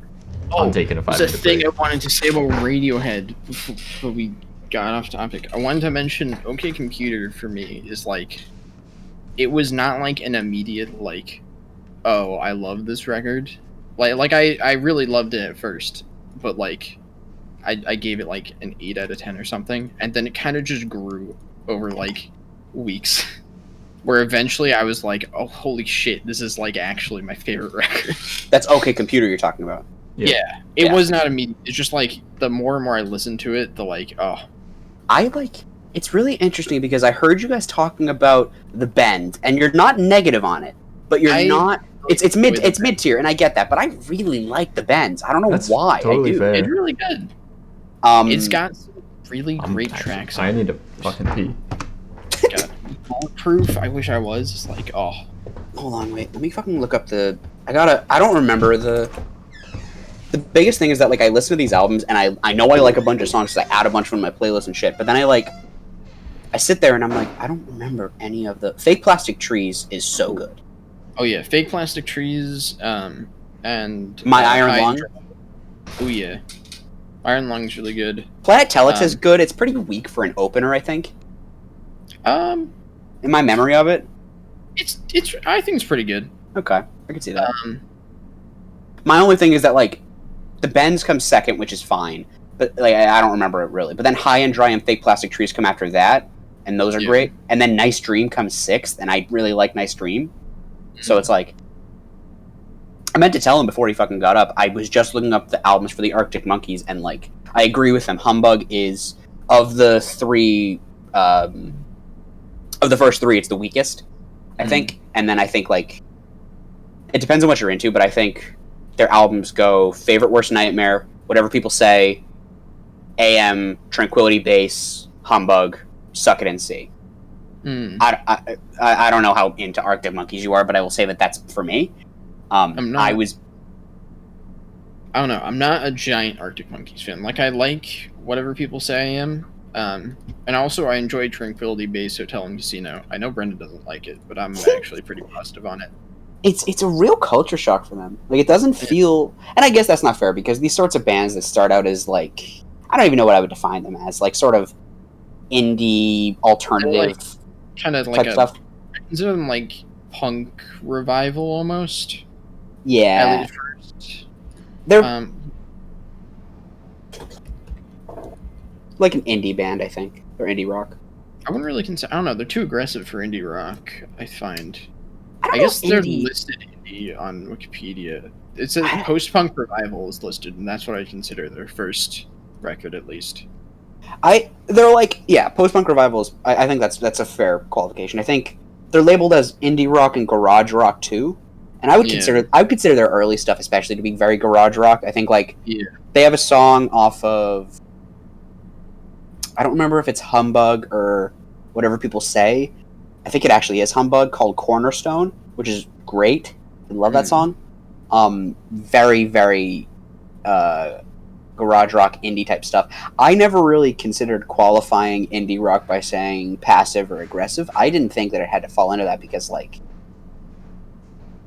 I don't know, generally when something becomes more aggressive, I find it falls out of indie rock because you have to adopt like mannerisms or musical like ideas and stuff that don't really appear in indie rock, if that makes sense.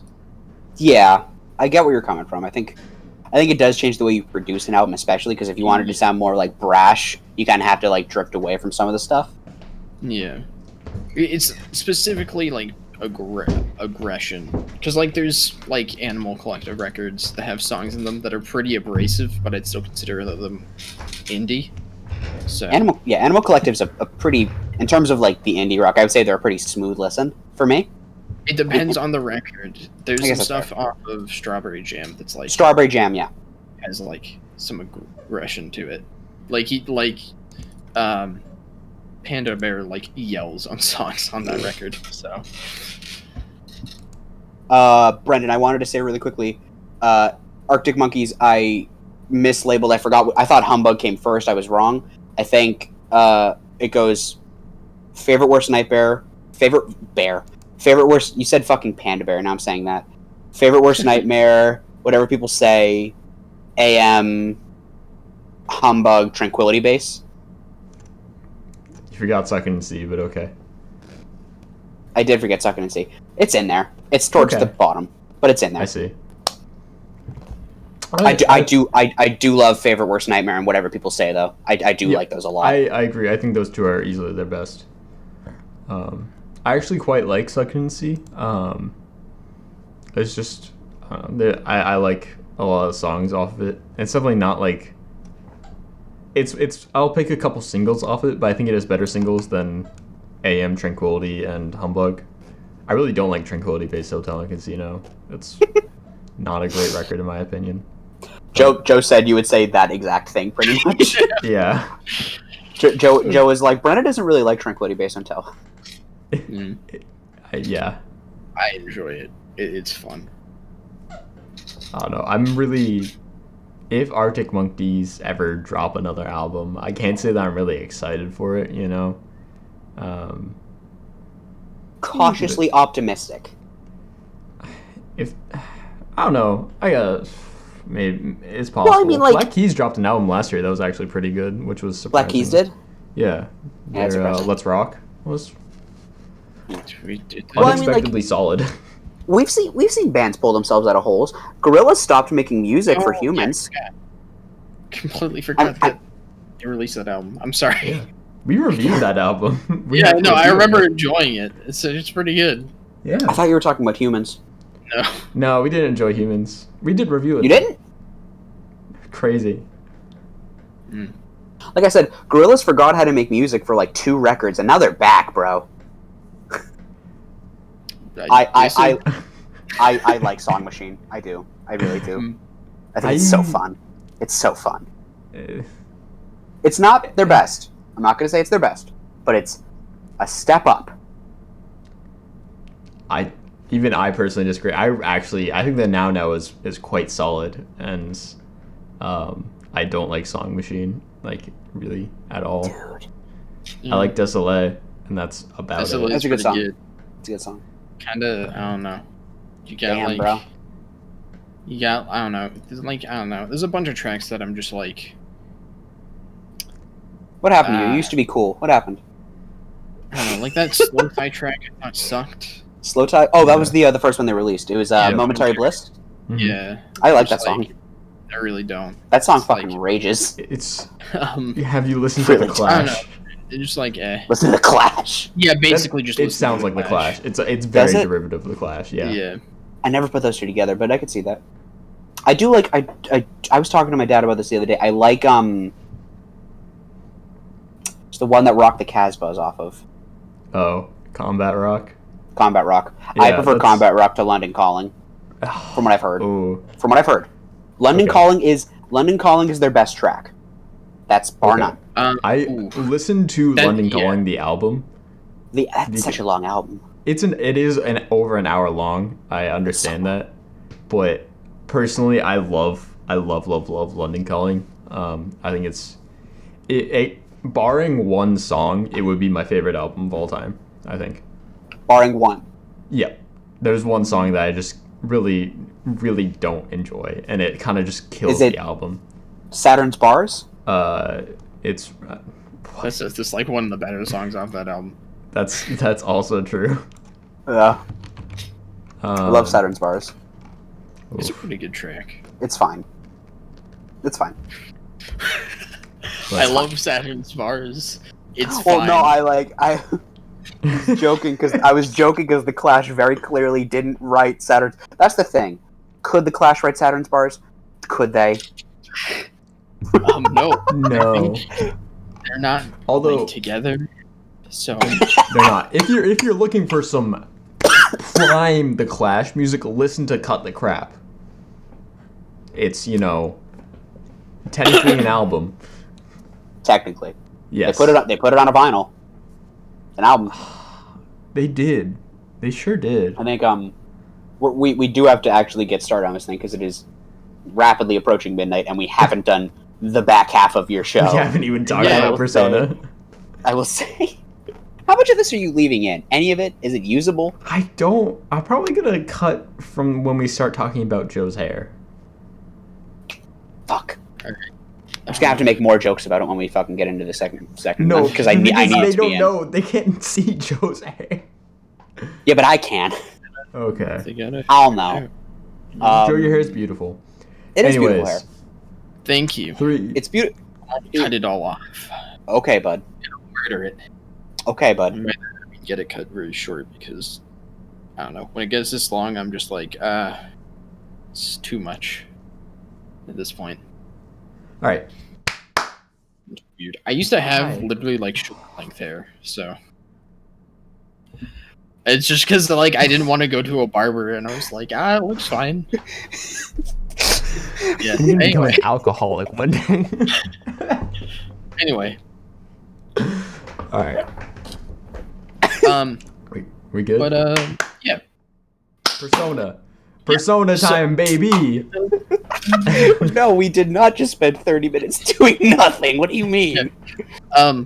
Kobe, do you want to introduce the film you chose for this week? Brendan, do you want to introduce the film that you chose for me this week? I suggested a film. He did not suggest. He said we're doing Persona. No, I suggested. I said if you could pick this, it would be cool if you did. Brendan, why don't you introduce it?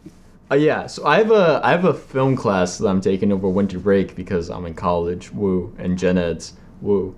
Anyways, but it's about literature into film, and Persona is one of the films that we're covering in the class, and I was like, I don't have a lot of time this week, so, just kill two birds with one stone, watch Persona.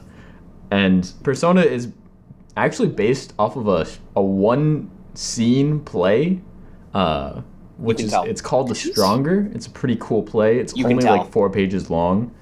It's very loosely based off the play, I should say. Yeah. You can still kind of tell for me. The play is the play actually has a lot of similar elements. Like the play, there's 2 women and only one of them talks, and it has some similar themes. Persona is very much its own thing, though. Yes. I'll start off by saying I liked Persona. Let's go. End the show. End the show. I agree. Kobe, yes. do you like Persona? It was very good. Okay. Cool. Podcast over. Podcast over. We're done. Anyways, run the outro. I think Persona is perhaps the smartest movie I've ever seen.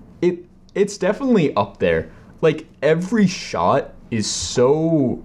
There's, like, a reason to every shot. And you may not even, like, think that on the first time through. Because Persona starts with this montage, this, like, 7-minute long montage of just seemingly random stuff that it just assaults you with. And you have no idea what's going on. And it ends with, like, a boy putting his face on the camera, and then the camera flips around. You see he's actually putting his face on a blurred image of a woman. His hand to the camera. Yeah, he's not putting his face on it. He's putting his hand on a face, on a blurred image of a woman's face. We should say spoilers for Persona, but like it's like one of the most influential films ever. So like it's 54 years old. Grammy, if you haven't seen Persona yet, go to bed. We'll talk about it when you've seen it. It's 54 years old. Go watch Persona. Yeah, we should say this is like one of the most like reviewed films of all time. I don't know if that's correct, but it's definitely It's like some of the critics adore it. Heavily analyzed films in like the same vein as like Citizen Kane is like analyzed incredibly heavily. And I think for very different reasons, admittedly. Yes. Because whereas I mean like Citizen Kane, it's like you understand like it's like the plot's not hard to get on your first time through. But like the influence and all the techniques you used in Citizen Kane are like what's influential there. And I mean that's certainly true of Persona because of the way it uses certain already established techniques.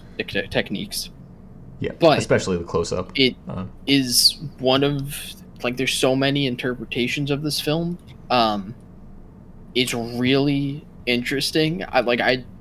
After watching, I like read the Wikipedia article, and like, there's like 5 different like sections just dedicated to interpretations of the film. Tried to stay away from those before we talked about it. I tried to. I didn't want it to get like influenced. I mean, I looked at them. It's okay if you get some outside help, especially for a film. Oh yeah, there's nothing wrong with it. We've covered. I wanted to rehash. There's nothing wrong with that. I'm not saying it like that. I'm just saying I wanted to go in, hear what you guys had to say, and kind of assess from there. No, definitely. Should also, I guess I also want to mention this was kind of made. It's directed by Ingmar Bergman, who's probably one of the most like influential directors of all time. And this was kind of made at like a tumult is that the word? Tumultuous point like, in his life. He had spent time at a hospital recently in like 1965, a year before this was made. Or well, actually it's not, whatever. He spent time at like a hospital beforehand, and he wrote this screenplay. He wrote the screenplay for this while he was in the hospital. So yeah, this is like, man, this There's was a a lot. film. There's a lot going on in this film. I want to start off by pointing out that this is a film that knows it's a film. Yes, it very obviously draws attention to that. Yo, Tyler Durden, eat your heart out, all right? Persona invented the subliminal dick splice, okay? It does start out with that. Yeah. No, but the film literally starts out with it seeing you see Yeah, you see- film's being fed through a projector. Wow, talking's hard. There's also Yes. like a very jarring scene in very much near the end of the movie where we see our characters like waiting for a bus and we see the camera filming the character like that's shown There's to also, us. and in the middle of the film, like the film stock like breaks essentially Yeah. in the middle of it. And it's also there's like times where it's like very blurred and then just becomes clear. Like there's a lot of like super unique, I want to say, techniques that are used to create that feel. It's like we'll talk about Persona a lot. Definitely go watch Persona. It's a one of a kind film, and it's something that needs to be seen. I think it needs to be seen more than once as well. Yep. And it's a quick watch. It's less than an hour and a half. It's a very short film. Definitely, go watch it. I would recommend also making frequent pauses and going back and making sure you're hearing what they said, because I had to do that several times, because we should also mention it's fully in Swedish. Yes. It's subtitled, obviously, but it is fully in Swedish. So if you have trouble with that and you need to take a second to reevaluate what they're trying to say, no shame in that, because I did it several times. Mm-hmm. Yep. Yeah, so that's just really... Also, I want to say, I actually wrote a paper on this for my film class, but the cinematography in this film is probably the best I've ever seen in it's so any pretty. movie ever. It's so pretty. It's so smart. I think, well, definitely cinematography, but just like the staging and blocking, especially. Lighting as well. Yes, how actors are positioned is incredibly purposeful, and it leads to like some of the most interesting shots. Like, I think. Oh my god! I love. Oh my god! I'm just gonna say, there's like the one that like sticks out to me is actually the one on like the poster of the film. Where the one where she has her like that. Yeah. Oh no, very striking. I'm sorry. Yes, I love that one. It's the one on Letterboxd, where you have one character's face is like the top half. Do you know what I'm talking about? It's like this. Their faces are like. Oh, they're like cradling each other in the necks. Yeah. That's the one in the mirror shot. Yep. No. Here, No. I'll just show. It's the end of the mirror shot. It's this one on that. the Okay. There you That's go. a good shot. Yep. Yeah. Like, there's so many times, even talking about the blocking, I want to point out there's so many times where you wouldn't even notice it watching the film. But like, even at the very beginning of the film, there's a time where Elizabeth is sitting on a couch. No, she's sitting on a couch, and you just see her face. You don't know what's going on. And the doctor walks into the scene from out of frame and stands behind Elizabeth on the couch. And it's there's very much a feeling of like the doctor having power over Elizabeth before the scene even starts.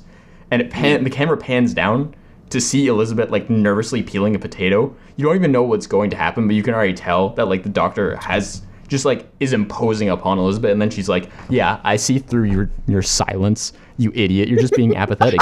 It doesn't work." She didn't say it like that. Well, she kind of did. But she kind of did. She kind of did. It's but like there's so many just tiny little things that they all add up to just being incredibly smart and just conveying so much. Like this film is not like a dialogue heavy film.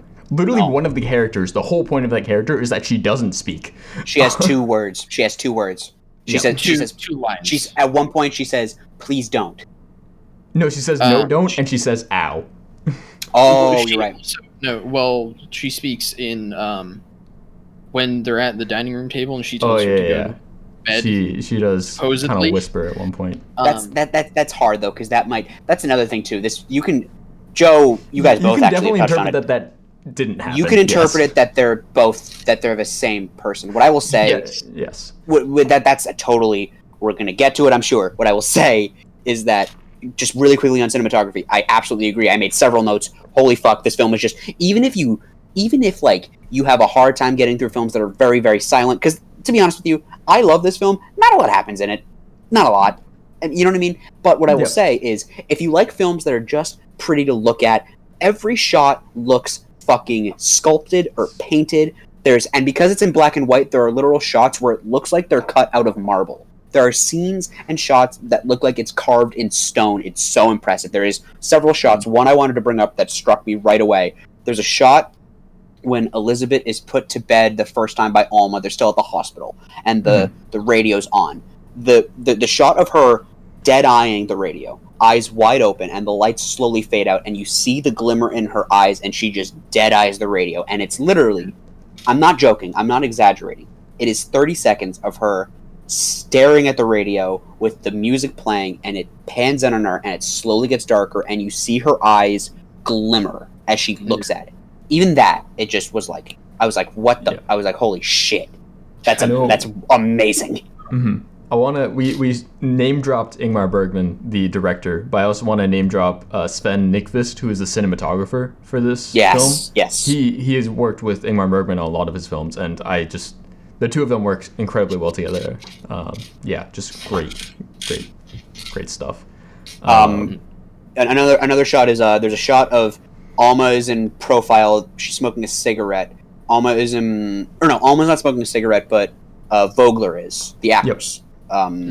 Elizabeth Vogler. I called her Vogler because I forgot her name at this point. I'm not gonna lie, but there's a point where like she's just looking straight ahead and she leans forward, and this actually caters to that theory that they're the same person. And let's be real, they probably are.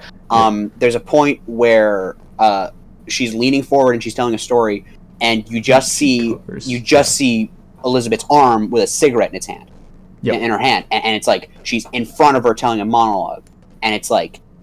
It's so you're very true. It is very very well blocked, and that's actually why I think it caters to a stage show. I wrote this feels like a fucking every movie kind of in a perfect world if the screenplay is good could probably function as a stage show too. This very much is a stage show. Infinity War stage show when? Please give me the Avengers Infinity War musical. If those fucking pussies over at Disney would get their hands out of their asses, you know what I mean? What I will say is that there are several shots that it's so meticulously choreographed. It's so impressive. Oh, yeah. Definitely. There's so much so good. It's dense. Yeah. That's the biggest thing. It's an hour and 25, but it's so dense. And really quickly, if we're giving out. Hour 25. My mind went to 125 minutes when you said that. I wouldn't have watched it if it was an hour. If it was 125, I'm gonna be real with you, Chief. What I will say is that I would have. I want to give a number one. I want to give a shout out to. I have her name in here somewhere. The actress who played Alma, because she carries this film. Like Elizabeth's great, and Elizabeth does a lot with very little, and she milks it. Fucking Alma, the woman who plays Alma, and I am going to fucking find her name because I need to say her name. BB Anderson. Incredible. BB Anderson is she does an excellent job, and it's a really good script, but she does an excellent job at giving exactly the right amount of panache and crazy to each line and story she tells. It's very impressive. It's a masterclass. It's a masterclass by everyone involved. It really is. Yeah. I want to also mention who is it? Liv Ullmann, who's Elizabeth. She doesn't have lines, but she's so expressive in her like facial animation. Expression. She's very emotive. Yeah. And it's just like you can tell what she's thinking whenever you see her. And just really fantastic. Man. Yeah. I mean, like, it's hard to say something new about this fucking movie. It's true. There's a lot. What I will say, because... Go ahead, I'm sorry. Or well, okay, no. You go first because I was gonna ask if you wanted to dive into interpretations. Absolutely. One thing I want to say: there is not a lot bad. There's very little bad with this film. There's very little. The only thing I will say is, if you are not into slow burn movies, this is going to be a weird watch, not a bad watch, because I think we've told you why it's a compelling watch. If you are not into slow burn movies and pseudo silent films, this is going to be tricky. I don't know if I'd consider it slow burn. I don't even think it's slow paced. I don't think it's slow paced. If you're not into like absurdist films, not a lot this happens. is definitely not for you. Not a lot happens. That's not a lot I happens. guess. I wouldn't call it like, I don't know. I wouldn't necessarily call it a slow burn. It's the slowest burn possible Very because there's not a burn. It's very I psychological. loved it. Well, that would be psychological or That's a good word for atmospheric films. Yeah. It is. I wrote it's the ultimate art house film. It is a true art house piece. It really is. That is fair. I felt like I was fucking smoking a cigar, drinking gin while watching this movie. It was 11 a.m. But that's what it felt like. I swear to God. Yeah. I want to mention, if you plan on watching Persona, do it in like a dark room at night. I think that's a good. That's idea. Maybe a better time for it. I watched it at 10:30 a.m. with a cup of coffee. Also, it was pretty bracing. Also, I'd say watch it alone too. Yes. Like, I don't know. I feel like watching, unless like your friends are all like super heavy film buffs, probably already seen it if that's the case. But watch it alone. Have someone else watch it alone. Then get together and watch together for a second watch. Yes. Ooh, that's a good idea. This is a rewatch type of film with your friends. Oh yeah. I wanna. Before we get into like interpretations, I guess there's one scene that I really want to draw attention to. There's a scene very much later on in the film where Elizabeth and Alma are sitting across from each other, and Alma is explaining to Elizabeth her pregnancy, right? Yeah. Alma is explaining Elizabeth's pregnancy to Elizabeth, and we see this entire scene played out twice. Once from the perspective of Alma and once from the perspective of Elizabeth.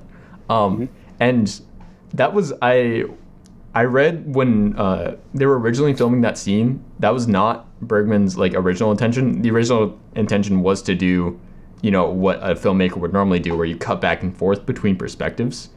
But he decided not to do it. I think that was maybe one of the smartest decisions that he could have made with that. Because it works so well. Because you see it all from Alma's perspective, and you're like, okay, I get it. Yeah, this is like weird, but like Elizabeth and Alma are kind of the same person, so it makes sense that she would know about the other woman's pregnancy. But then you see it from Elizabeth's perspective, and you're like, wow, okay. So you understand sort of the power that like Alma now has, and like how she feels, and the sort of like steely resolve that she has. And then the movie kind of progresses from there, and it works so well because you literally are forced to put yourselves in the shoes of like one of the two women for the entirety of that scene, and it's a very powerful scene. It's an exercise in perspective. The whole movie is an exercise in perspective and identity and just understanding. That's a lot of it. It's not all of it, but for me, that's a lot of it. Also, we've been talking. There's the writing. Like, we haven't really been talking about the writing because mostly it's a very visual film. I say that. But there's times where the writing is really good. Like, I think in that scene, the writing's really good. Another scene I really want to point out is the scene where Alma is describing her like sexual orgy escapade thing. Yeah. Which, the way it is written. No, I want to say it's actually like nothing is shown. Nothing sexy is shown. It's just a woman in a chair describing what happened. There's no imagery there, but her words do so much work with that. Yeah, because it's very evocative. It's very provocative. It's like it probably feels more like provocative than some rated R movies. Honestly, I was home alone and I looked at my door to make sure that no one saw me watching it. It is very, very evocative, and it's like Brendan said. She's not doing anything sexual. She's not in any way like, she's not sloppy about it. She's concise. She says, "This is what happened," and she's almost in a way, she's really like scientific about it. She doesn't say. You know what's interesting? I'm thinking about it now. I don't think she says the word penis or vagina once. No, she doesn't. No, not once. And it's a 5-minute monologue, probably 5 or 7. Yeah, not once. It's really. I don't mean to hijack your point, but it's a very interesting monologue. Yeah. Oh my god. It's a monologue. It's a monologue about sex where they don't talk about the reproductive organs. It's amazing. I don't think she even says the word sex. No. Yeah. No. I don't think she does. She implies it heavily. Well, she doesn't imply. She fucking says it happened, but she doesn't like she doesn't. And another point actually. There's a moment that I thought you were going to bring up where we're talking about good writing. There's a moment where they're on the beach and Alma's like talking about.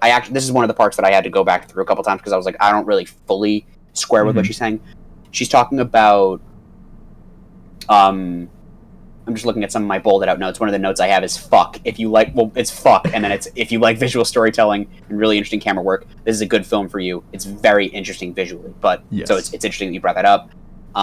There's a part in the book where they're like on the beach and Elizabeth's just kind of sunbathing. They're hanging out. It cuts to Alma, and she's like, "Can I read you something from my book? Did I wake you? Whatever." And she reads it, and it cuts away. It doesn't show them reacting to it. It just shows the worldview. It shows the philosophy that the book is proposing. It's basically it says that we have these human anxieties bundled up inside of us, and they've created this belief system that forces us to have this very irrational hope in a way that we know is irrational, that we're waiting for this other world to save us. It's basically we're so scared that the only excuse we have to keep on living is that there's a God. It kind of I that's an interpretation of it, and to hope for salvation that we know isn't coming. We are so terrified, yet we are so desperate to be saved. What's interesting is that, and it's exact, and it's a point, and I need to rewatch the film to understand it fully, but she goes, "Do you agree with that?" And Elizabeth nods. She's almost happy. She's like, "Yeah, absolutely. Life is dictated by fear."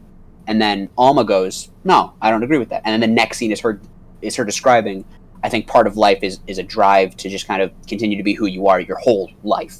You drive to be something, and then you are that something. Yep, she's talking about the nurse. The nurses who essentially get tenure. Alma's driven by desire. Elizabeth's driven by fear. Elizabeth is afraid to have her persona shown. Elizabeth is afraid to be known. Alma is afraid to not be known. Does that make sense? Yeah. Sort of. And I've now completely hijacked this, and we've hurtled into interpretation. Yeah, we're into interpretations at this point. We're here. I want to I think the most obvious one is that they're the same person. Yeah. But I think that you can interpret that that interpretation has different interpretations within it. Yes. Because I think you can interpret it. Yeah, it's true. Either that it feels, how do I describe it? Once they basically go to the island, they're like the only two people who are there, which kind of implies that this is not necessarily, well, it sort of implies that it's in someone's head in a way. Yeah, I don't. Because the only other person who shows up is the doctor, the husband. Oh, his husband. The doctor doesn't show up on the island. Yeah. The husband shows up, but that comes off like it's definitely a dream sequence. Yeah, it's like a dream. Yeah, but it also feels. I feel like you can interpret either that this is happening within Elizabeth's mind, or that's happening in Alma's mind. Exactly, and that's exactly what I said. Yeah, because on the one hand, a lot of what is going on is kind of, it feels like it's Elizabeth kind of retreating into herself, and in some respect, and then you can see who is it, Alma as being who she actually is, essentially, and her being afraid to express any of that, but also you can kind of see it as Alma diving into this fantasy of essentially wanting to be Elizabeth being this like famous actress. And I think, I don't know, it's really interesting how you can see it basically both ways. Yeah. Yeah. Or you can see it. One thing that came up in the I'm gonna just quote Wikipedia. One thing that was mentioned is that is that someone proposed basically that this is not the perspective of either of them, but rather the perspective of the boy in the beginning, attempting to understand his mother, and specifically her like coldness towards him and her disinterest in being with him, which made that, you know, the ideas of like abandonment essentially come up between Elizabeth and Alma. Yep. Alma has, you know, an abortion, and Elizabeth has a son who she doesn't care for. She tears up his photo, and that leads to, I think, this really interesting idea that it's the boy is just trying to understand why his mother would act like this. It's not gonna read because this is an audio medium, but when Joe was describing that, my mouth dropped and I kind of looked up and I went, "Huh." Yeah, Legitimately. There's so much to take from that, and I'm 1000% on your side that you could interpret it as there's another note I have in here where it's like you could read it as one of them being an extension of the other, but that goes both ways because there are direct moments where it feels like Elizabeth is dreaming Alma, and there are moments where it feels like Alma is dreaming Elizabeth. Like, especially like the third act of this, if you even want to classify it in acts, the third act of this film goes not off the rails. Like, it's very direct and it's very exact, but it goes off the rails in terms of you don't know what of it is real. It completely goes, all right, you here? You ready? Because here we fucking go. And then it just jumps at you. It does. It reminds me a lot, actually, of like Eraserhead or The Lighthouse. Films like Lighthouse, those, The Lighthouse. Where a lot of it, I mean, I don't know, I'd almost classify this as a psychological horror film. It is. I agree with you. Horror. I don't, because it doesn't have anything that I would consider to be like, it's kind of scary. I don't know. I would consider it. It's an existential horror. Yeah, absolutely it is. I can see that. That would be covered by psychological, though.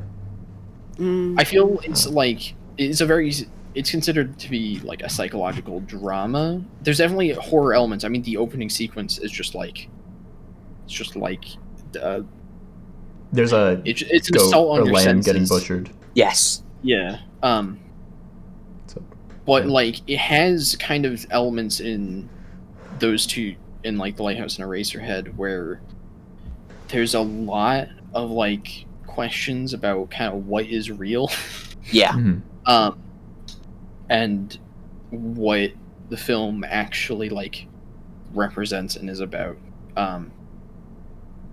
Because I don't know, there's like I fucking love films like that. Yeah. They make you think. Yeah, no, I wrote like a giant paper on The Lighthouse and just all the fucking interpretations there are of that film. So it's a great film. I love diving into this film. Also, there's like there's also a lot of ideas or interpretations of it that don't I mean, I guess are less literal and more about a lot of the themes that come up.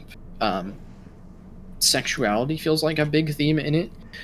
Both Elizabeth and Alma kind of feel like they could be in a relationship at points. I literally made a note of that show. I literally did. Yeah. There's definitely like kind of like sexual tension between the two. There are times where they like very much openly hug and like embrace each other. There were moments where I felt like they were about to go in for a kiss. I totally thought, like, when I was like 30 minutes into the film, I was like, oh, they're gonna be like a cute lesbian couple. No, like you and me, Brendan. Yeah. Yeah, like you and me. But that's not really how it turns out. But like, It's possible. The thing is, I personally see Elizabeth and Alma as two sides of a personality. Not even that one of them is a real person. That they're the personality of someone else. And so in that case, they kind of are a lesbian couple. Well, that's the thing that's expressed because they talk about, kind of. I mean, there's the idea brought up of like two people becoming one. Yep. Essentially, kind of through like a relationship or marriage or something like that. Yeah. And that feels like that plays into the idea that they're actually like a couple together, or at the very least, it's like it's one of the characters kind of like imagining what would happen in a way. Them like fighting and becoming very hostile towards one another makes it feel almost like this is like a fantasy of one of them, if that makes sense, where one of them's trying to imagine what would happen and like thinking of the worst. Yeah. Sorry, go ahead. I also wanted to say initially, I don't know. I think I'd have to watch it again. But I think there's also a lot you could take out for just kind of the ideas of an actor taking on a role of a character. Yes. Within the film.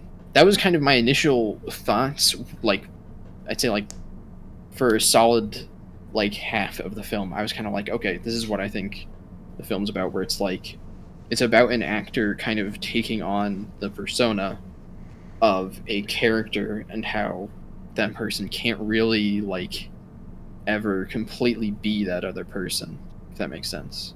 Or also about how actors to an extent like embody their character to the point where they kind of merge with it, if that makes sense. Yeah. I think there's kind of those are sort of contradicting, but no, but there's a line in the letter that Elizabeth writes where it's like it's been like it's insofar I don't remember exactly. It's like it's been fun studying. Exactly, it's been charming to study her. She says that, and it's interesting you bring that up because like there are multiple ways. It's something I noted. There are multiple ways to take this relationship from, which ties into the multiple interpretations of it. There's like, to an extent, after a certain amount of time, it feels maternal. Like when she's in the hospital and like Alma's showing her the radio and she reacts almost like a kid. Like she starts like almost whining. She's like, I can't handle this. And then there's a moment where she's watching the TV and she's watching riots and like a protester is being set on fire. And she like huddles into a corner and it looks like she's learning about anger and violence and protest for the first time. So it's maternal in that way, but it's also doctor-patient, but it's also in a way... Yeah. Sorry. It's also like... Going. It's also like it's in a way you could interpret it as an abusive friendship or an abusive romance. You can interpret it that way. You can interpret it as it's one person. It could be an actor literally going to fucking school. Like, I guess that's you bring up some interesting points. I want to say you brought up some things that I interpret like way differently. Okay. Yeah. So the seeing it's a during the Vietnam War, it's a monk self-immolating. In protest. Let's go Rage Against the Machine! It's not that monk. I can't pronounce I can't pronounce the name. It's in Vietnamese. I'm sorry. I don't believe I've read some articles that say it is that monk, but I've seen footage of that and it doesn't look to be the same. No. It's very difficult to watch footage, I should say. If you're looking for a good time, don't watch people lighting themselves on fire in protest. I thought he was already dead, and then he started moving, and I was like, oh, fuck. Yeah, seriously, right? Jeez. Oh, God. It's tough to watch. Anyways, I see that, because she's visibly terrified of that. Yes, when absolutely. She sees that. The way I see that is I interpret Elizabeth's silence as an act of rebellion, like the doctor says, where she just realized that it's all, like, life is kind of worthless. She's just going through her life playing role after role, and it's meaningless at the end of the day. She's not going to have any lasting, really, effects. And because of that, she just goes silent as an act of rebellion, as for her to sort of try and grasp at meanings, or for her to mean something to other people, to, like, you know, be remembered, I guess. And so that's her act of rebellion. And then she sees the self-immolation of this monk, an act of true rebellion. I don't think any of us can say we've done anything more rebellious than that. And she sees that, and she's scared of that because she sees true rebellion, and hers is insignificant compared to that. And again, later she pulls out the picture of the boy in the Warsaw Ghetto who was hiding out during the Ghetto Rebellion, and she just looks at the picture, and she surrounds her. She sees these images of like true acts of rebellion, like and true acts of like that boy he went through some shit, and she's kind of, you know, if you want to take her to be a real person, she's an actress. She's probably doing pretty well off. She's probably, you know, rich and well liked, and she became apathetic to the world and she didn't really go through any hardship, and like she sees that, you know, she's kind of being selfish in that way, I guess. That's how I interpret that, at least. Okay, interesting. I don't know if Kobe wrote it up, but to me it comes off more like she is afraid of the world. If that makes sense. She doesn't want to face. It infantilizes her. Yeah, she doesn't want, when she sees like people doing things that have, or well, you know, I guess in these situations that are so much like more harsh than anything she's been through, she like, I guess doesn't want, it makes her not want to face the world. If that makes sense. Like she's scared of what can happen in it, and so she kind of retreats into this. That makes sense, like, because fantasy. Yeah. Well, also because like when Alma says we should go back to the city, Elizabeth's like, no, I like it here. So that makes sense when you think about it in terms of like that. Yeah. Yeah. I honestly, this is, I think what makes this film so great is that there's so many moving parts. Like there, and because there's so many moving parts, and because each character is so well fleshed out, even the ones who are only there for the first fucking 25 minutes of the movie, like the doctor, administrator person, everyone in that movie is pretty well fleshed out, and because of that, you could take it to be multiple things based on who you're focusing on, what you think their drive is, are they real? Yeah. And like even small things like characterization, like Brendan, you and I watched the same two scenes really, if you want to count the radio, and we just fucking took something completely different from it, you know? Yeah. And it's amazing that way. I think the overarching themes, if you wanted to simplify it like that, the overarching themes are personhood and identity. I mean, the film's fucking called Persona. Like personhood, identity. You could throw relationship into there. You could throw becoming. You could throw. I want to say strength. I would say strength, absolutely. Strength, I would like say power, that kind of thing. I would say drive. I would say purpose. You know, and those are the blanket terms that YouTube essayists throw in, and they're like, yeah, I reviewed this movie. What? Vampirism. Yeah. Actually, Vampirism was part of the paper that I wrote about. That was weird. These two women, because they're feeding off each other in different ways. Yeah. There's a scene where she literally sucks the blood out of Alma's wrist. Yeah. That's one of the more literal times that happens. Yes. Well, I'm just sitting here and I'm like, man, she really do be like Bram Stoker when you think about it. That was the dorkiest thing I've ever fucking said in my entire life. We can cut that. Too late. So he's not gonna, because I said we should. So. Yeah, I literally, I knew it was a fucking crazy movie, because you want to hear my final thought? I did it by bullet point. You want to know my final thoughts, the first two bullet points? Let's see it. Okay, wow. Those are my first two bullet points. Yeah, I mean, there's a couple, like, there's so much shit to take from it. Like we could be here for fucking 4 hours and still not come to a consensus on what to say about it. Yeah. You know? I will say something I wrote down at one point was, to be known is to become one with yourself, to be understood is to become one with another. Because if you want to take it from the relationship standpoint, right? Knowing yourself gives you this great power. And Alma claims to know about herself. Her worldview is completely flipped, because she claims to be driven by the desire to be good at her field and to constantly be on that one track mind, but she constantly changes directions. She talks about her She talks about her abortion. She is supposed to be this dedicated nurse, but she completely just disrespects her code going through it. And meanwhile, Elizabeth is constantly in flux with what she's doing because she's playing multiple different roles. The more powerful of the two is to be understood because there's a genuine power play that, like you said, Brendan, the Doctor exerts her power over Elizabeth, and we know, and that's expressed because she understands her, and she really does understand her. Mhm. And then the power play between the two, between Elizabeth and Alma at the beach house, is who knows the other one better, because they're both studying each other, and the power dynamic shifts a bunch, and at the end it's kind of, it depends on if you think it really happened, but Alma knows Elizabeth better. Alma knows Elizabeth better, therefore she's constantly dialoguing at her. Elizabeth looks defeated, she takes her husband, and then she leaves alone. So it's really about, like, to be known and to be understood are two different things, but they're also differently powered as well. And they have different value, but it really is about power, you know? Yeah.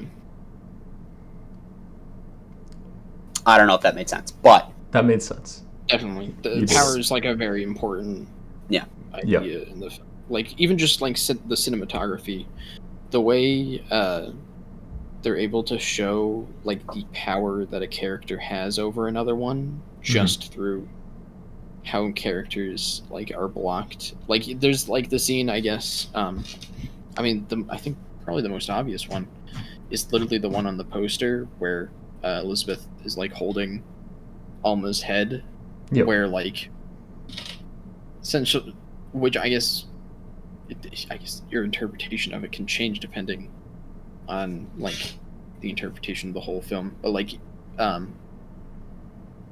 if this is all happening in Alma's head, then like Elizabeth doing that is like her. It's like the idea of Elizabeth is like that has like this power over her that she wants to be Elizabeth. Mm-hmm. And like definitely the way it's shown consistently is like fantastic. Yeah. There's so much about this film. We should wrap up soon. We've been recording for over 2 hours, so. Jesus. Yeah. Okay. Yeah. Cool. Yeah, I guess I'll go first because I'm kind of the one that promoted this film. I love this film. It's like I said, like I started out with, it's probably one of the smartest, if not the smartest film I've ever seen. Everything, people, it's kind of funny because I've had to read a textbook for my film class recently, and it's like, oh man, Hitchcock, he was the master at editing and whatnot. It's like, no, this film is the master at editing. If you want my opinion on it, like it's just all, every moment has something to chew on, and it really, you need to watch this film multiple times to take a bite of everything, I guess is one way to put it. It's incredible film. I love it. It's a 10. This movie's a 10 for me. I have to agree. I mean, there's so much we didn't even cover, like the influences in the film. Like you could talk about how, for example, how like French New Wave and stuff like that influenced the kind of style of this film. I mean, I watched a bunch of like Criterion has like a bunch of videos on Persona after, or like included on their streaming service, and I watched quite a few of those, just about how like the camera like style or like the way that French directors kind of used the camera at that point, and how Bergman kind of took that and like, I don't know, made it better almost. Used that in a way that was like incredibly purposeful. And like, oh man, yeah, this film is incredible. It is a 10 for me. I'd put this is like in my top 5 films. Yeah. So yeah. Yeah. Nothing I say will be really different from the distinguished gentleman above me in the Discord call. I will say that I think this is what happens when several very talented people get together and work with a synergy that is almost unmatched in pretty much anything I've seen. It's a bunch of people at the top of their game doing what they do best and working elements into each other. The cinematography feeds into the blocking, which is great because of the screenplay, which is only great because it's brought to life, by the camera work, but also by the amazing performances, which are bolstered by how good and snappy the writing is, which is a testament to how good fucking Ingmar Bergman is. Like, it's everything feeds into one another, and it all rhymes with itself. That's something that I love. I love that it fucking rhymes with itself, and there's so many different ways to take it because of how complex it is, and every loose end is fucking tied off. It's great. I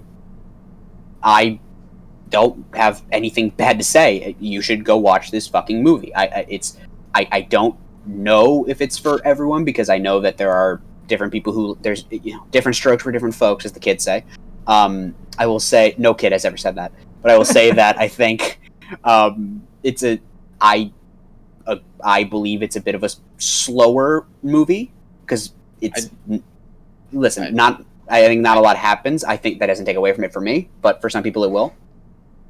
If you're looking for an action movie, don't look for this movie. If you don't want to think, don't put this movie on. If you don't want to, I mean, like, I don't know. I don't even think it's like a slow-paced film at all. Like, I think it goes pretty quick. Yeah. We're not going to come to a consensus at 12:30 in the morning, but the point is, it is great. It is a 10 out of 10. What the fuck? I liked it. That's my note. Okay. Wow. Wow. This is like the first time I think everyone's agreed on a film. This is probably I don't know.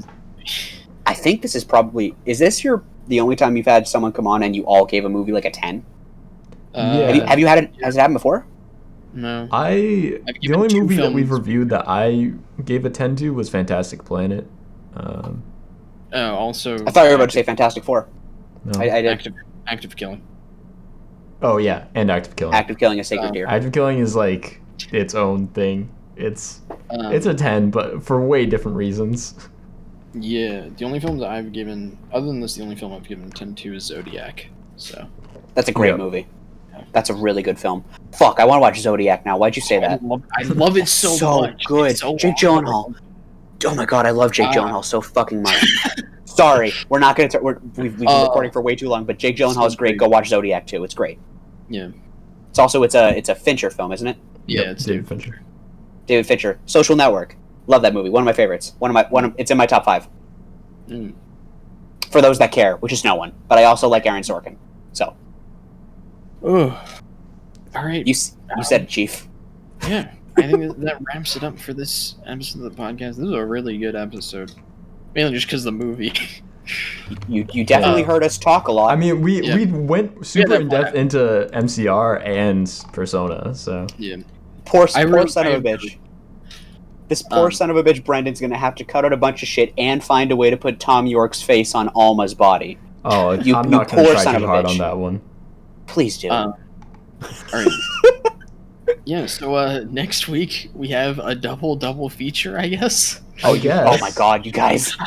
We're gonna do some interesting stuff. So the movies we're watching are Shark Boy and Lava Girl, and also its sequel that just came out. Who picked that? Me. I was like, hey, I saw someone tweet about it, and I was like, holy shit, I need to watch that. I didn't even know the sequel was a thing. I thought it was like a meme. It's not Taylor Lautner. I don't know why you're watching it. It's the sequel's called We Can Be Heroes, and it's on Netflix. Sounds like sounds like the title of a music video. Those are the film. They're short, luckily. So. Yeah. Whoa. It sounds like you guys are getting 2 weeks of fully perfect scores on the movies. Absolutely. I've seen Shark Boy and Lava Girl before, and let me tell you. Oh, 10 out of 10. It's a fun movie. It's not a perfect score. Have you seen George Lopez? I have seen George Lopez. His name is Mr. Electricity Dad. They're both directed by Robert Rodriguez, so. Really? Oh Yeah. my god, he's fun. He's He he's fun. He has a very specific style. He's had some, I don't know, it's weird. His career is all over the place. He did Spy Kids. Yeah, but he has like Sin City, and it's like what? No, he doesn't. Does he? Yeah, does. he directed Sin City. Yeah. Sin City and Spy Kids, same director. He also did like Planet Terror, and From Dusk Till Dawn. Also, the hit film Alita: Battle Angel. Ugh, I hate Yeah. we're not okay. We got to wrap up. Alita Battle Angel is the most disgustingly designed character I've ever seen in my life. Her eyes are too fucking big. She's gross. It's like the anime. She looks like a fucking barn owl, Joe. Sorry. All right. Yeah. You can talk about the music. We're doing Battle of the Boy Bands. Correct. Correct. So yeah, we're doing. Of course, you gotta do NSYNC and Backstreet Boys. Which Backstreet Boys album do you want to do? I don't know. Self-titled Millennium. NSYNC, we're doing No Strings Attached, right? Yeah. Okay. That's what you gotta do. It's got Bye Bye Bye. Backstreet Boys. I feel like we do the classics. I think we do the debut. The debut? All right. Because that has like the classics on it. You know, I want it that way. Like, that's true. That's true. I mean, yeah, this will be interesting. So you said debut, self-titled? Yeah. Okay. All right. Yeah. Yeah. Cool. Tune in next week for some great content. Oh, I forgot. For a 4-hour epic on Backstreet Boys, NSYNC, and the Shark Boy and Lava Girl duology. Yeah. Praying it will be a trilogy one day. We really need the closure to this Pray God. storyline. I don't even know how Shark Boy and Lava Girl 2 is gonna end. How? I hope it ends on the worst cliffhanger of all time. That'll be so fucking funny. God, I hope It so. will be incredible. All right, Oh my God. Goodbye, everyone. I hope you have a nice day.